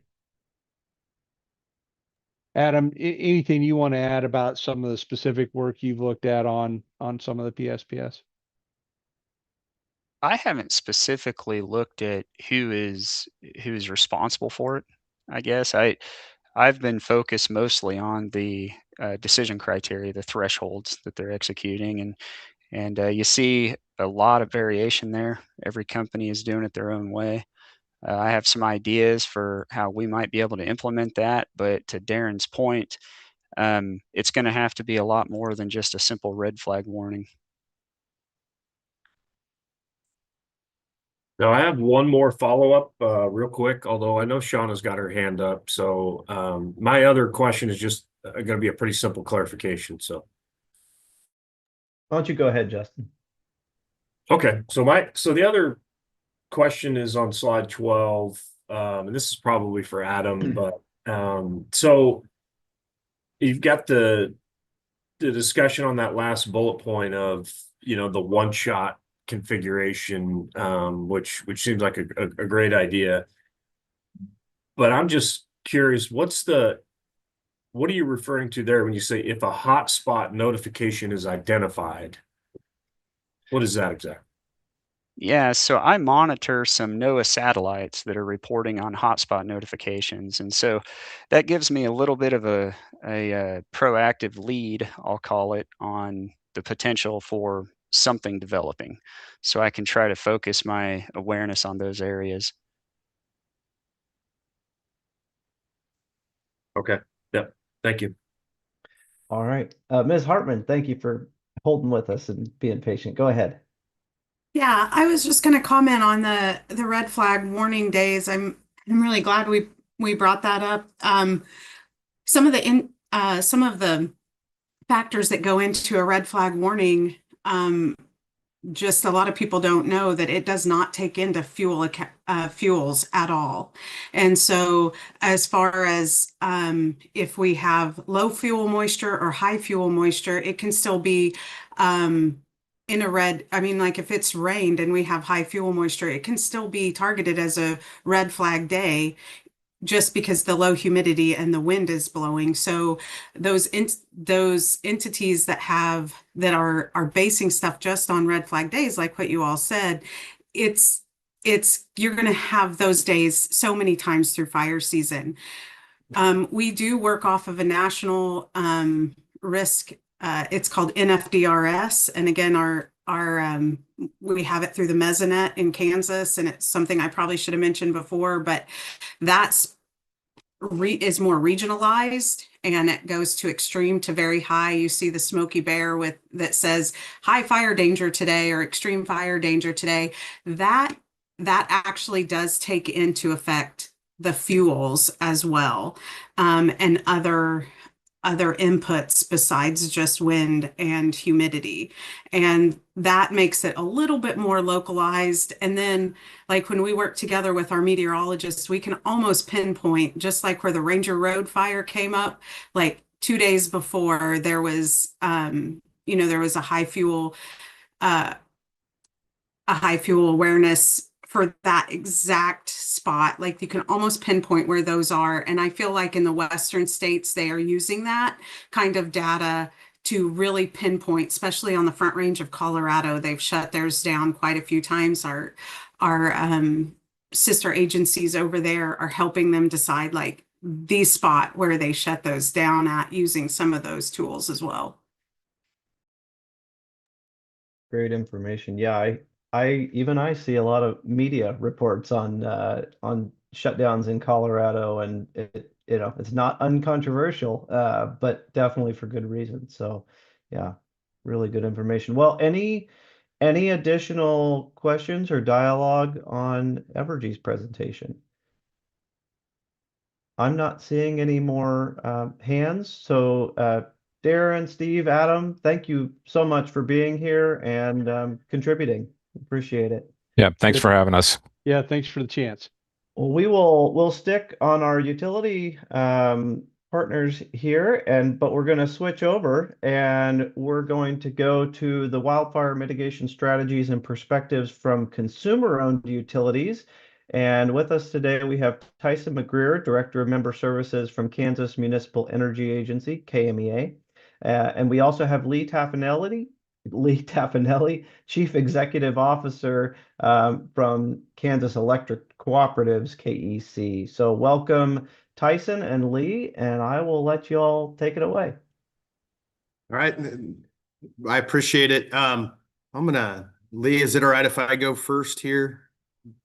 Have at it, Tyson. Okay. Let me get my presentation going.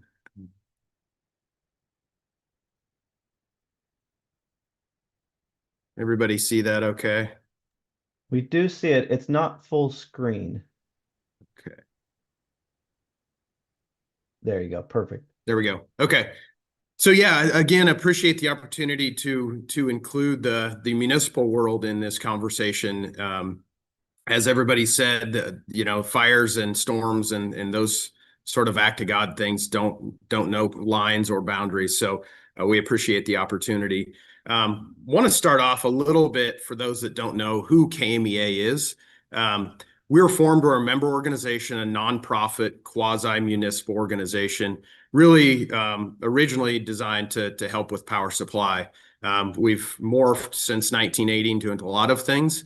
And as you can see, we've got 89 members across the state of Kansas. So we cover literally every corner, east to west, north to south. So within that, we have a wide variety of talk about fuel loads, geographies, very, very rural, arid areas. And then obviously in the east part, more so trees and a little more dense population. So that's kind of who we are as a membership organization. Again, we're here to support our community municipal members in really anything they do in the utility space. So again, back to our membership, and you'll find that we have a extremely broad diversity in our membership. Our smallest member has 52 people in that community, and all the way to about 28,000 population. So within that, we have a high variety of residential, commercial, agriculture, pasture, native lands. And also a service territory. We talk about service territory with Evergy and those. Some communities, it's really just absolutely the city boundaries, and other members, for example, the city of Russell has a pretty large rural service territory. So really for us, figuring out that, that diversity is a bit challenging to come up with plans because we've got very native natural areas and then high density city population. So one size fits all plan just doesn't apply with our membership. So that's kind of who our members are. And within that, we've got, again, city of 52 people. They don't have full-time staff. It's very part-time, all the way to cities with several hundred staff members. So we try to help bridge that gap between, very small and very large communities. So with that, it's interesting, ironic, or a bit sad. We've had the Ranger Road fire in Ashland brought up several times today. Ashland is a very good member of ours, and we're going to use them a bit as the poster child because they seem to be affected. They've had two major fires that nearly cost the city in the last less than 10 years. So this last one, ironically, did not start in Kansas. It was more on the Oklahoma border, but again, it doesn't know borders. So about 140,000 acres were burned. Thank goodness Ashland was spared. Some of their system did take some minor damage, but nothing major. So I'm going to use them as kind of a poster child of what some of our cities are doing now and what we maybe can do in the future. It was interesting. I found this satellite picture of that fire, which is incredible to see from the air. So I almost thought that was AI. That's a real satellite photo. That is actually wow. Jeremy Smith in Ashland sent me that picture of that fire. So that's that fire, and on the left picture is the actual after satellite burn scar of that fire. So wow. It's a great picture, one you probably never want to see as a community and as a region, but pretty incredible. So again, it's similar. I think we've got a lot of similarities with Evergy and of course, likely with Lee and the cooperatives. We do take risk. We look at the red flag days. They're looking particular out in the west, the high wind days. Seems to be the one thing, but we do, Ashland does go to one-shot mode when they start getting into those red flag days, high wind days, those days that are typically associated with wildfires or other act of God type situations. Again, the one shot, everything goes into manual mode. They need to inspect their linemen, their city staff are out there inspecting those pole lines, driving those lines during that weather event, whether it's, a few hours or a few days. So everything becomes kind of site specific, not relying on technology as much. And again, depending on our city, that can be a small territory or a somewhat large territory. So it does differ. But like Evergy, everything goes into one shot. Everything's done manually. A lot of the cities do consult with that emergency management staff, that county emergency manager, the mayor, the fire chief, other city staff. So all those folks are making decisions on how to handle their utility. And they do have full authority to start making those preemptive shutdowns, shutoffs. Again, not without probably some criticism, but that city staff does have that ability to start shutting down circuits if they see fit, whether it's something that's coming from the outside or they're seeing some mechanical failure on their system. So kind of with this, a lot of our cities with their geography and their service territories don't have a great fire mitigation plan. So we as a member organization received and graciously received a grant from the KCC State Energy Program, along with DOE to build out some of those plans for our community. So we are just getting started on that, in the process of finding a consultant and rolling that out as we speak. Our goals and objectives is, as we talked about, that diversity of membership, very, very, very small cities to larger ones. We kind of went, how do we build, because those programs and plans can't be the same when you've got a population of 28,000 and a population of 52. So initially, we're going to take the sections of cities, class 1, class 2, class 3, do case studies on a few cities in each one of those classes based on population, and then roll out those templates for our other members to kind of model similar and like communities. Again, we'll pick some by class risk profile, and then also by region, because as you know, the very west cities act and feel very differently from a fire mitigation than the far east cities. So we're trying to get a great diversity of communities, and really build that template for those members, and we'll be a part of that to build out plans that then they can put into action, whether it's planning action, facilities, infrastructure, that sort of stuff. So and our timeline for that, again, we received the grant just a few weeks ago. We're planning a kickoff meeting with all of our members here in the next month or two, select those case study cities that we think best define that. Again, basically those parameters: geography, population, service territory. Build those case studies and then start rolling out those templates, that we can then help our members develop those templates over the next probably year or 2 years. And then depends on what comes out of those plans, how we as a membership organization can then take those plans and even move that further. Again, whether that's infrastructure or additional planning or different types of things. Understanding that our members just don't have a tremendous amount of staff to be able to keep eyes and ears on this, daily, because, those linemen or those folks also probably are working on the water lines and mowing the parks and that sort of stuff. So we're here is to kind of be a collaborative partner in helping this one specific area. So with that, that's all I've got. That's what KMEA is doing for our membership in this fire mitigation space. So I would open it up for any questions about municipals, and hopefully I can answer those. So Great. Well, I don't see any hands yet. Oh, Secretary Beams got his finger up there. Go ahead, Secretary. So Tyson, you used Ashland as your poster child, and I wanted to tell the rest of the story based on what their mayor told me several years ago. Yes, they had the Ranger Road fire, but they had even a bigger, more catastrophic fire in 2016. yeah.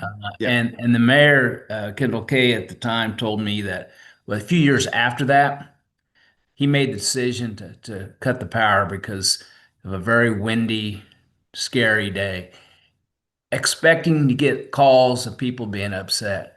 And just the opposite. He said it just kind of put a calm into the community. So it's all your perspective. If you've lived through a big wildfire like that, I think you would obviously have more patience and tolerance for losing power for a little while, which I thought was rewarding. That community is sadly well aware of what wildfires can do to a community. And yeah, I think you're right. They understand the situation and are kind of willing to live without power for a few hours if that mitigates, several 100,000. Yeah, I remember I was in a different job back then, but we were on that fire in 2016. I had some of our folks down there helping with that. So much bigger than this last one. But yeah. Thanks for that anecdote and color that's really helpful. And yeah, as communities become aware, I can understand that, people can live with a little inconvenience when they know what the potential downside is. So that's really helpful. Yeah. Well, let's turn to Lee then at this time. Lee, do you have a presentation to share as well? I do, Chairman French. If you'll give me a moment, we'll pull that up. Very good. Go ahead. Do we want to hit the same share first? Do that.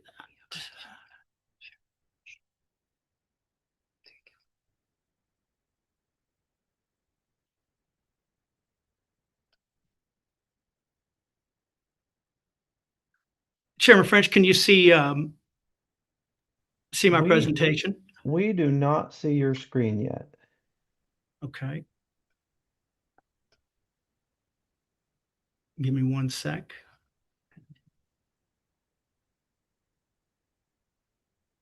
Is that up yet?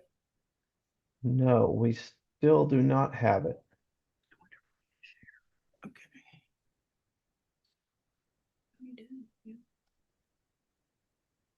Lee, I do have the presentation. I can run it for you if you like. There you go. Hold on. I think we've got it here. There we go. Yep, we're seeing it starting to come in here. Yep, we've got your screen. We are in like presentation mode, though. So if you're able to make it full screen, there you go. Yep, perfect. Is that better? Okay, Yes. Very good. Well, again, Chairman French, it's certainly an honor to be here today. And on the front end of this, I did want to kind of make a note that I did have the privilege of serving on the governor's wildfire task force with Secretary Beam, and as he's indicated, it was a very informative process, and I think the final report was a very comprehensive and good product that really has gotten us to the point that we're at today. One of the things I want to, on the front end of this, is talk a little bit about KC and the co-op business model. Of course, KC is the Kansas statewide organization representing 26 distribution co-ops and 3 generation and transmission cooperatives. They are locally owned, locally operated, and governed by those that we serve. Each member has a vote in making big decisions, no matter how much electricity that they use. The members democratically elect their board of directors, and as not-for-profit utilities, the rates are set to cover operating costs. Since we operate at cost, any excess margins are either reinvested in the co-op or they're returned to the members as bill credits, which we commonly refer to as capital credits. The main goal of the electric co-op is to meet members' needs by providing reliable and affordable electricity. And as you can see from the map, Kansas electric co-ops serve approximately 85% of the state's landmass. And with that foundation in mind, let's look at some of the unique cost pressures that the co-ops face.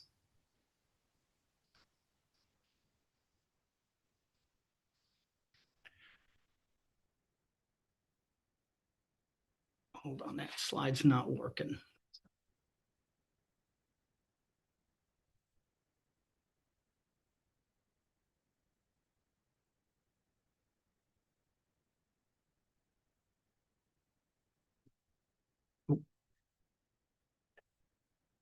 They're good. The electric co-op serves sparse rural areas with a medium of only about 3 meters per mile of line in Kansas, which makes co-op infrastructure significantly more expensive to maintain per member. As we continue to see population shifts from rural counties to urban areas, that will also have an effect of increased cost burden to the members. In electricity demand has increased with a projected 25% increase in load by 2030 and more than 50% by 2050. And as more daily tasks and convenience are electrified, looking at data centers and other large loads will impact that. The other item is looking at what the impact has been on material cost. And so let's look kind of at some numbers and some of the cost pressures there. This is an example of over the last 5 years of the exploding costs that we've seen across the co-op community, probably across the whole electric sector. And that's whether we upgrade infrastructure to handle increased electricity demand or to replace aging infrastructure. And again, whether that's in poles, wiring, transformers, or fleet vehicles. All of this drives the requirement for more financing. And I say all this just to kind of set the stage for our approach to wildfire mitigation planning. And everything that our members do is viewed through the lens of affordability and reliability. Our overarching approach to this process has been finding ways that we can collaborate with all of our members.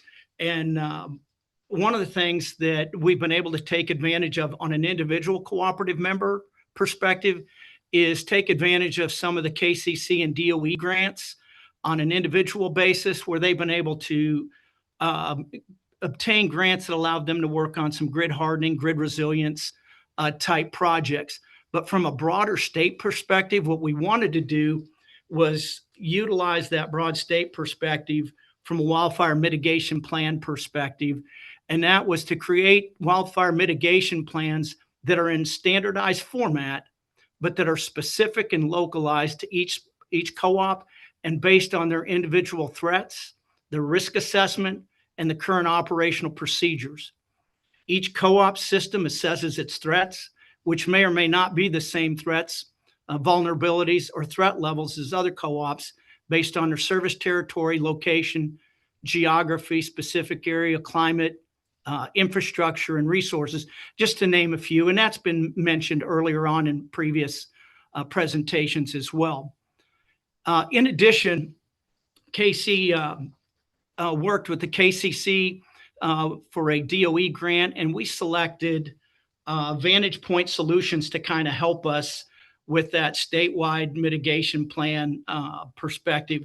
But before we kind of dive into the plans themselves, let's take a moment and kind of consider what drives the particular wildfire risk drivers for our cooperatives. And when we understand these risk drivers, some of which are unique to rural electric cooperatives, here's how the co-ops are able to assess and prioritize their responses. We have a wide variance in the size of our co-ops, from small, medium, and large. Each one brings its own set of dynamics and challenges. After a comprehensive data-driven evaluation of our local wildfire conditions, the cooperative may determine that certain technologies don't really materially reduce that specific risk that's present in their service territory. And in kind of building on the affordability challenges that I've just discussed earlier, some technologies carry significant costs that would substantially increase rates without really delivering a proportionate risk reduction benefit. Current practices that we have, including vegetation management, system inspection, equipment upgrades, and operational protocols, may quite honestly already address some of the highest priority vulnerabilities that are identified in the assessment. Some wildfire prevention tools are engineered for high risk, high density utility systems and may not be compatible with the co-op's rural infrastructure operating environment without additional system upgrades. Some of those are resource intensive technology, often require specialized staffing, ongoing training, and substantial maintenance commitments, also that may not be sustainable for a smaller utility. The cooperative may choose to invest in measures with well-documented performance and clear quantifiable risk reduction benefits rather than emerging technologies with limited field data. And in some wildfire mitigation systems can introduce operational complexities or reliability trade-offs that must carefully be weighed against any of the potential benefits that they may yield. Major investments in one area can limit the co-op's ability to fund other critical needs, such as system hardening, cybersecurity, storm resilience, and member requested improvements. The decision, of course, not to implement a technology today doesn't necessarily mean it's going to preclude future adoption. The co-op continually will monitor those advancements, cost trends, and regulatory developments to reassess options as conditions evolve, specifically for risks relative to their specific co-op. With that risk assessment framework in mind, I'll now kind of walk through the mitigation plans.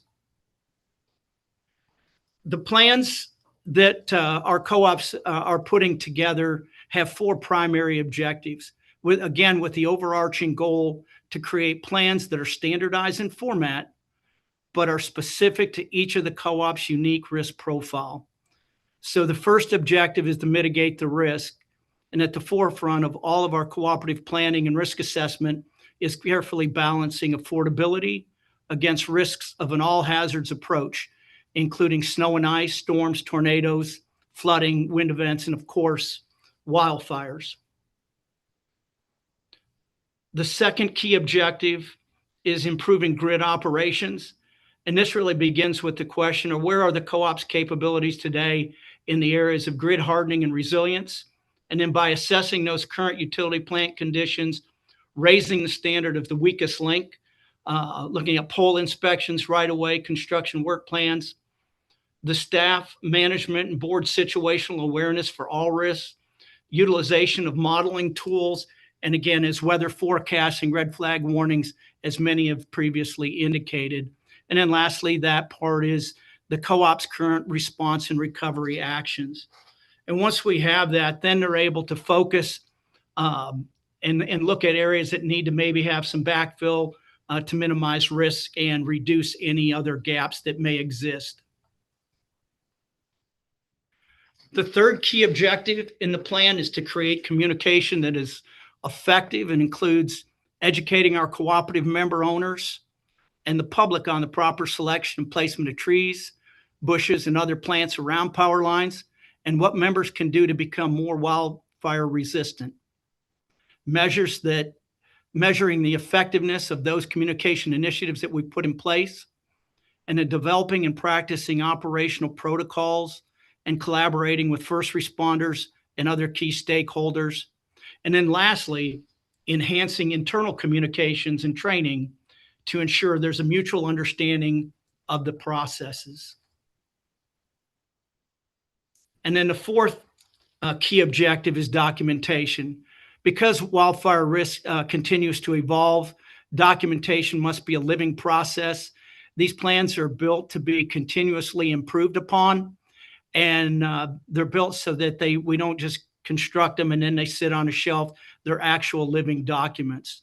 And it's a living process for the vegetation management program, which changes from year to year, for establishing and tracking plan performance metrics, and again, for the continuous plan improvement. While all 4 objectives apply to every co-op, the priorities and pace of implementation naturally differ.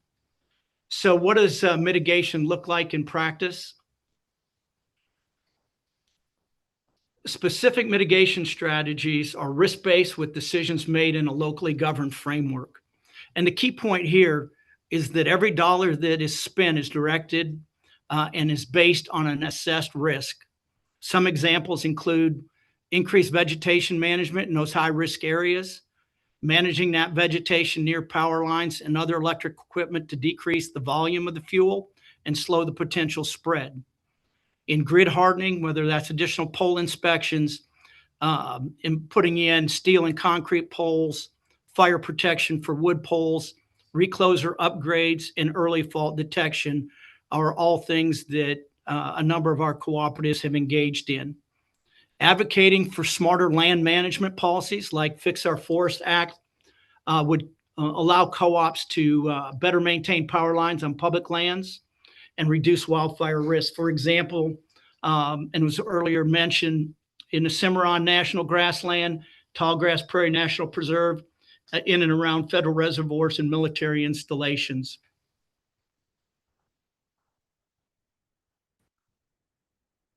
The wildfire management program cycle starts with that goals and vision and moves through risk analysis, plan elements, strategies, and programs, the evaluation of metrics, and then analysis, and then that annual revision. Electric co-ops can do things to reduce wildfire risks, but we will never eliminate them. Everything that I've discussed today really reflects one core commitment of the co-ops: wildfire mitigation that keeps electricity affordable for the people we serve. Our members are our neighbors, employees, and families, and protecting public safety, local livelihoods, and the rural way of life we share remains our top priority. With that, Chairman French, that concludes my presentation. I'd be happy to stand for any questions that you or the group may have. Oh, that's a great presentation, Lee. Thank you so much for that information. I will pause to see if anybody's got questions. I don't know that I have a question for you, but I can see that your focus, as always, as co-ops, really, I mean, you've got a strong focus on reliability, but also that always a focus on affordability and how this fits within that mission. So, we certainly appreciate that because reliability and affordability are our bread and butter as well. But the co-ops have a unique pressures in those areas, and we understand that. So, all right, any discussion or questions for Mr. Taffanelli? Okay, seeing none, I think you're off the hook, but we do appreciate and value your presentation here, Lee. Thank you so much for participating. Thank you, Chairman French. All right, and you got a thumbs up from Justin, so I want to make sure you saw that. Thanks, Lee. Thank you. All right, we are now ready for our final presentation. This is a presentation on wildfire monitoring and identification and a particular new technology from Pano AI. And so with us today, we have Chris Villarreal, Director of Regulatory Affairs for Pano AI. And we also have Connor Pennington, Senior Manager of Utility Sales. And so, gentlemen, I see you've already got your presentation up. You are ready on the schedule. So go ahead and take it away. Welcome. Thank you, Chairman French. I really appreciate the opportunity to present today to talk about Pano AI and technologies and how it fits in the world of wildfire, situational awareness, and mitigation response. I want to thank you and staff for holding the meeting today and for including us in today's presentation. My colleague Connor will do the demo, so that's the section I think we really want to get to, and I'll try to move my slides along quickly so that we can get to the demo. So if we move on to the next slide, I just want to make sure that we put Pano's role in context when we talk about wildfire mitigation. Pano exists to stop the growth and spread of catastrophic wildfires across the state and the utility service territory. We do that through the deployment and installation of AI-powered cameras that you saw on the previous slide, and as Connor will talk more about when we get to the demo, to provide early detection of wildfires across the area in which the cameras monitor. What this provides is it provides actionable and specific information regarding where the fire is located, and does it at a much faster pace than what we previously have seen before. When we think about what is in a wildfire mitigation plan, as we look at the picture over here, there are 5 steps, and Pano sits in 3 of them. On the preparation for a wildfire, we sit there as the investment that a utility can make to ensure that it is prepared to respond to and identify a wildfire. And we detect when fires happen. And through our AI-powered cameras, we can identify and differentiate between different types of smoke to ensure that it's a fire and not mist or smoke or haze or some other atmospheric presence occurring at that location. And then respond. We provide detailed information to the utility and then to our partner first responders to identify where the locations are so that they can more quickly identify where to go in response to where the fires are. I kind of think of this as, or I'll get to the next slide. But because of where we sit and talk about wildfire mitigations, that we provide that intelligence. And as we heard about this morning, that intelligence is really incredibly valuable in knowing what to do. So when thinking about what's been done, how we do wildfire detection historically, we wait for someone to call. Someone sees smoke or sees fire and they'll call 911, and then 911 will notify fire departments and they'll send a bunch of people out to try to find where it is.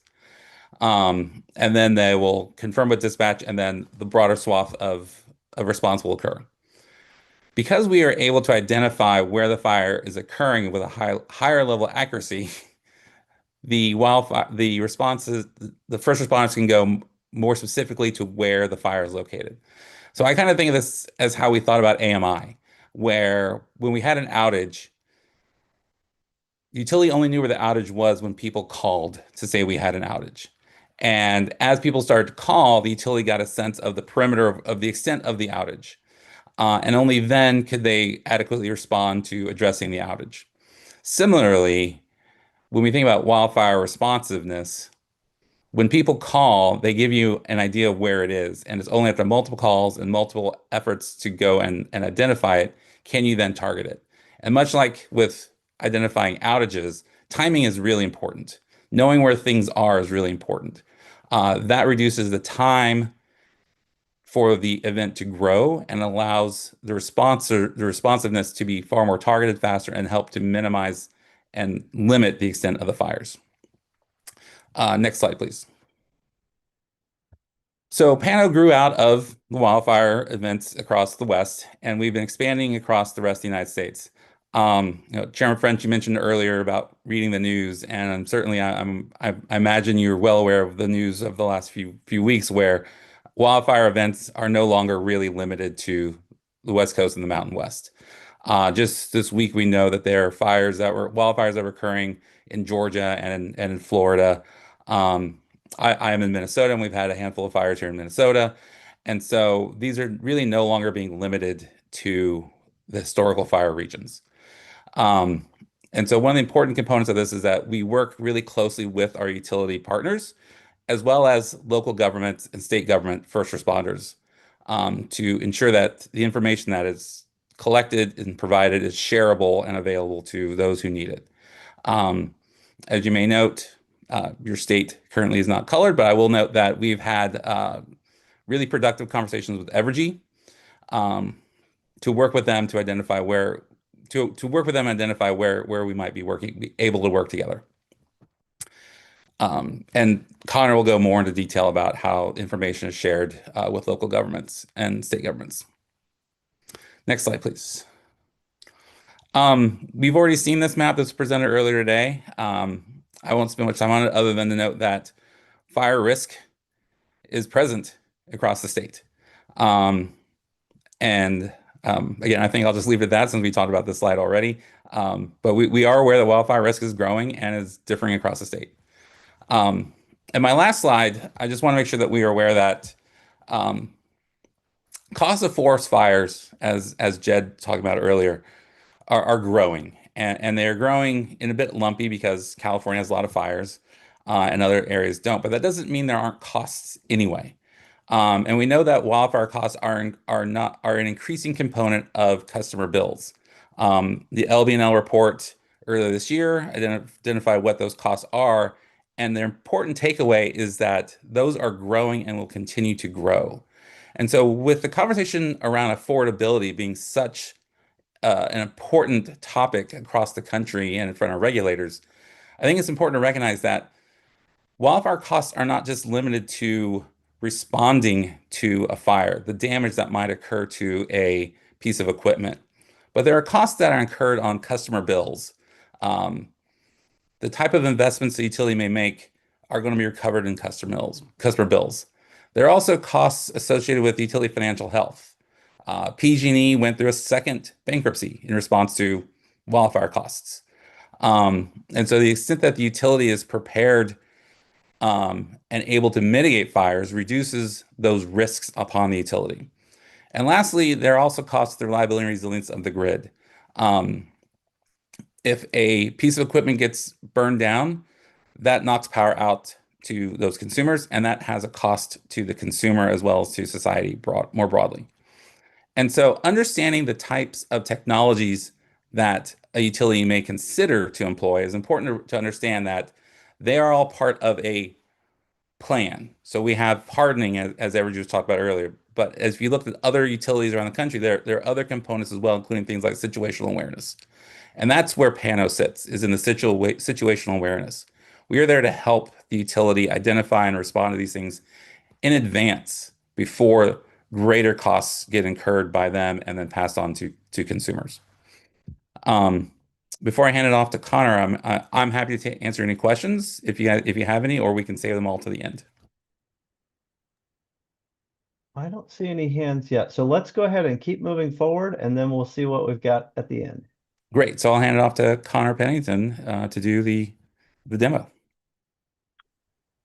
Perfect. Thank you, Chris. So with the balance couple of minutes of our presentation, everybody, we'll just dive into the technology more specifically.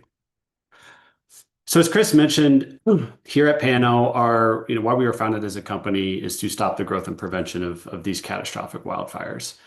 And we do that through providing early detection via our camera systems and enhanced and very granular situational awareness to both utilities and local first responders in the communities that those utilities operate.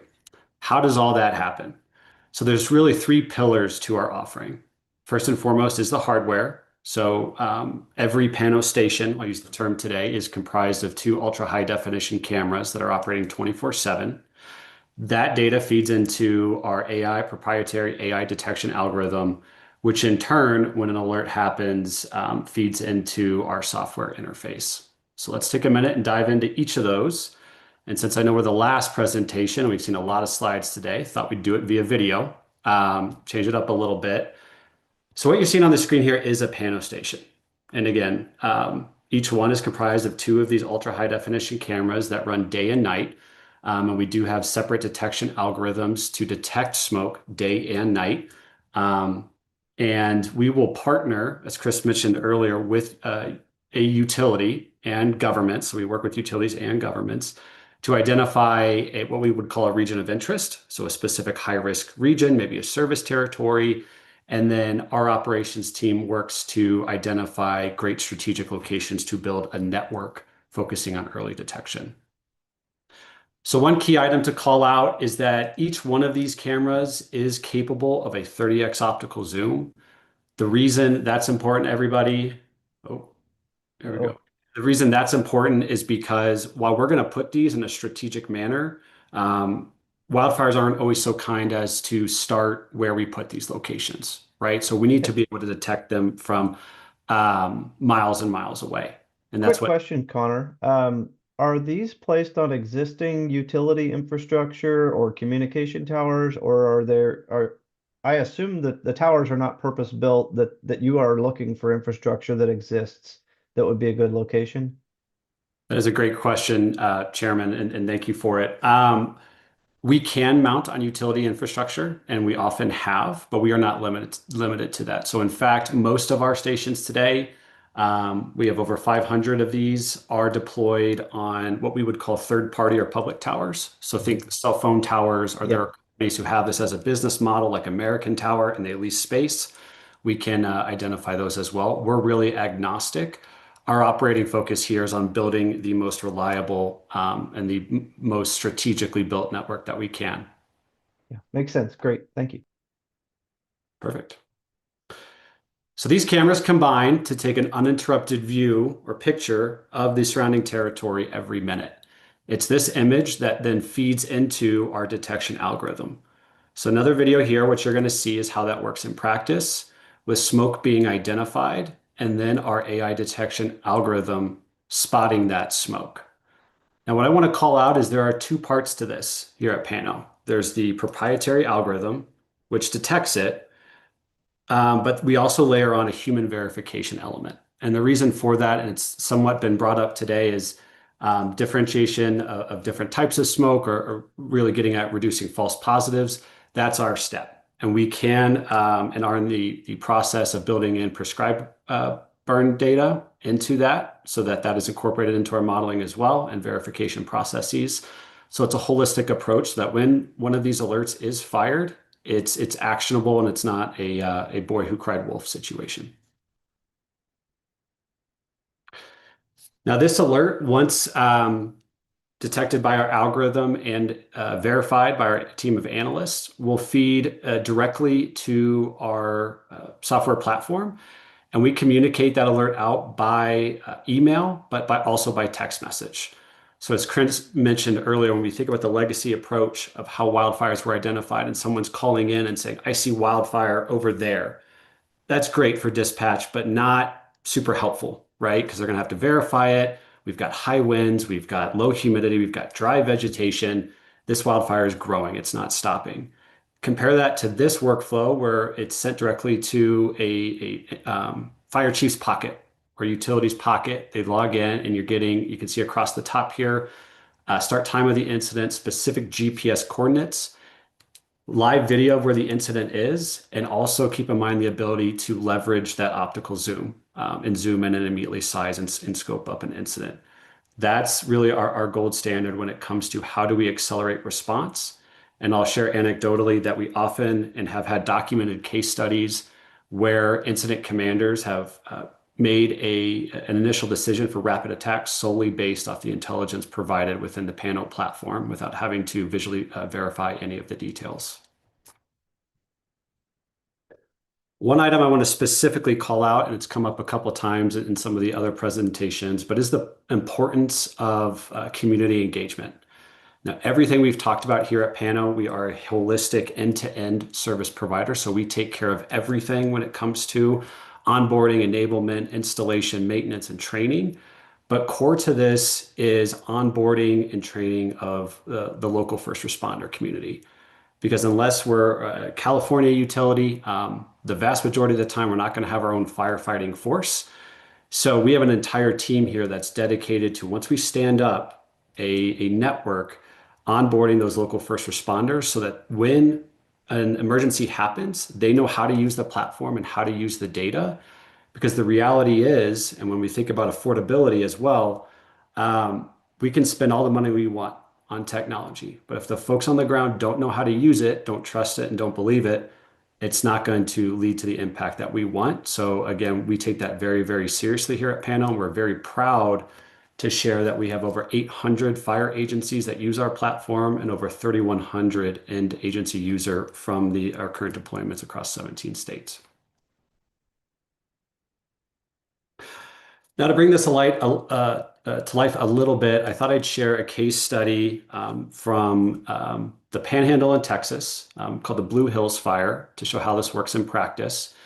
I wanted to pick this one specifically because when we think about the terrain and topography of this area in certain parts of Kansas, there's a lot of overlap.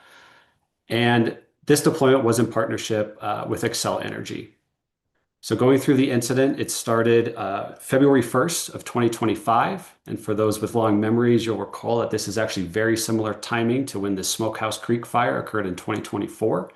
And this was similar conditions. So dry day, very windy day, dry vegetation, a way of saying that this is not an ideal situation for containing a wildfire. Pano was the first to detect. So on the left hand image with the triangle, that's our detection, AI detection. And on the right-hand side, you can see how that looked within the platform. But we were the first to detect. And in this instance, a more rural location, we were almost 2 hours ahead of when the next publicly available notification came in to public platforms like NIFC. What this did is it immediately notified Xcel, of course, but also the Texas A&M Forest Service, who is signed up and a part of this deployment, as well as the Amarillo Fire Department. What that resulted in is a coordinated aggressive response. So despite these conditions, this incident was contained at 3,900 acres with very, very minimal impact on surrounding communities. And you can see the quote down at the bottom. I'll spare everybody reading it, but long and short, Chief Medham credits this and a game camera as well with directly contributing to keeping this incident. We've talked a little bit about keeping small fires small, right? And that's what he's getting at with his summary of the incident. Last slide for me, and then happy to take any questions that are out there. But one of the things I wanted to highlight, mostly because it has come directly from our agency end users as well as our utility partners, is that while Pano was purpose-built for wildfire, that's what we do, that's what our detection algorithm is based on. By having these 24/7 high-definition visibility networks deployed across a service territory, there are additional benefits. Right? So what we're getting at is wildfire is not the only risk that Kansans are exposed to. My mother's entire side of the family is from Hays, Kansas, so I'm aware well of the threat of tornadoes and other storms that can roll through. So there's impacts to utility infrastructure monitoring, how are lines holding up after incidents like that, personnel safety monitoring from an agency perspective of seeing where their firefighters are positioned when an incident does break out, also from a utility side. The ability to not roll a truck when a storm rolls through, but see how conditions on the ground are remotely and keeping folks safe at home when we don't need to be exposed to risk. We've talked a lot about vegetation management. This is a way to, at any time, you're logging into this just like you're logging into an Amazon account, verify how vegetation is growing and conditions are on the ground versus what we expect remotely.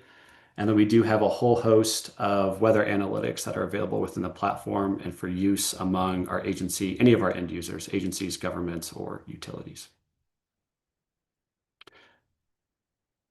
So that's it from panel. I'll stop and pause here and see if there are any questions. Well, thank you very much, Chris and Connor. I don't know that I have any more questions. I have to admit this isn't the first time I've seen the Pano demo, so maybe I got my questions out the first time. Let me pause though to see if there are any questions. Ms. Hartman, go ahead.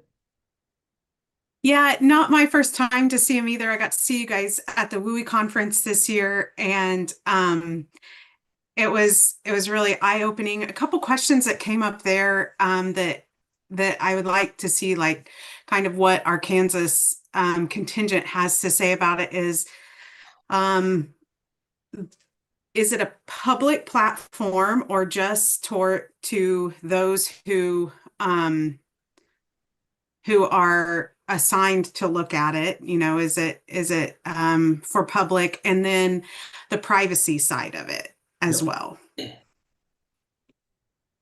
Yep, I can answer those and happy to answer any follow-up questions. So I'll start with the public question. We do offer a public option, absolutely. So we can, and there are instances of this, like the Washington DNR has a public available website where the camera feeds are live and available and anybody can log into them at any time. So that is something that we can accommodate and have done today and is live. On the privacy front, that is also something we take very seriously. So in the instance where we're deployed in an area where maybe we can see a subdivision or where we can see a farm or anything like that, we will pixelate out any areas that have a reasonable expectation of privacy. And that's interestingly actually done at the camera level. So that means that nobody, not even Pano employees, can log in and see an unpixelated image of someone's front door, so to speak, right? That's not the business that we're in. We're here to detect early on wildfires. So something that we will do and we will review with our end customer and ensure that everybody's rights are protected. I've got one more question. Sorry. Go ahead. Great questions.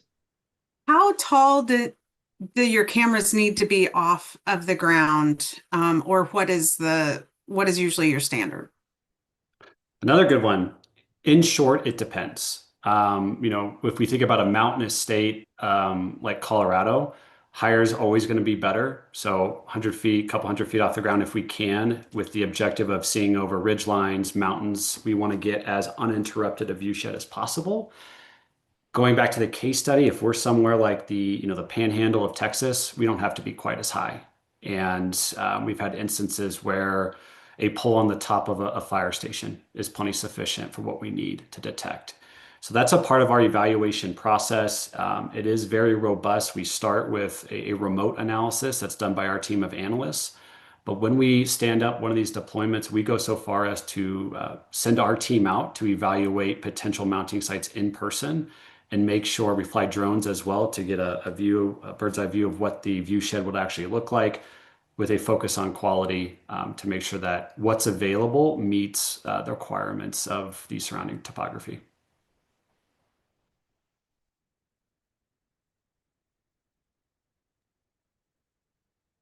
All right. Thank you for that information. Any additional follow-up questions or discussion for Pano? And I do see they've got their contact information on their materials, so I suspect you all are okay with folks reaching out later if we develop more questions. Absolutely, Chairman French. And again, thank you for the opportunity to present today. All right, very good. Well, we are at the conclusion, and thank you to our last couple of presenters. We made up some time, and we almost have concluded at our scheduled end time. I want to just take a moment to thank everybody for coming today and engaging. I think this was just a fantastic exchange of information. Before I conclude, I do want to turn it to Justin Grady. Just if you have any concluding remarks, I want to give you the opportunity. Thanks, Chair French. I really don't have any concluding remarks, but you know, as you know, or you can tell, I sort of set this up with pretty high standards with my early remarks, and I feel like it definitely met that high standard. So just really appreciate everybody being here, and I'm really glad that we ended about 3 to 5 minutes from our objective time. So maybe not scheduling a lunch during it helped that, you know. All right. Well, thank you very much again, everybody. Really appreciate the engagement, and this was a good opportunity and a good learning experience for everybody. So at this point, I will go ahead and end the work study session and allow everybody to go find your lunch if you haven't already. So thank you again. And Commissioner Keither, go ahead. I just wanted to say thank you. This was fascinating. So I'm glad we got this put together. Justin, thank you. Thank you, Commissioner Keither, and we are adjourned. Thank you all. Take care. Thank you.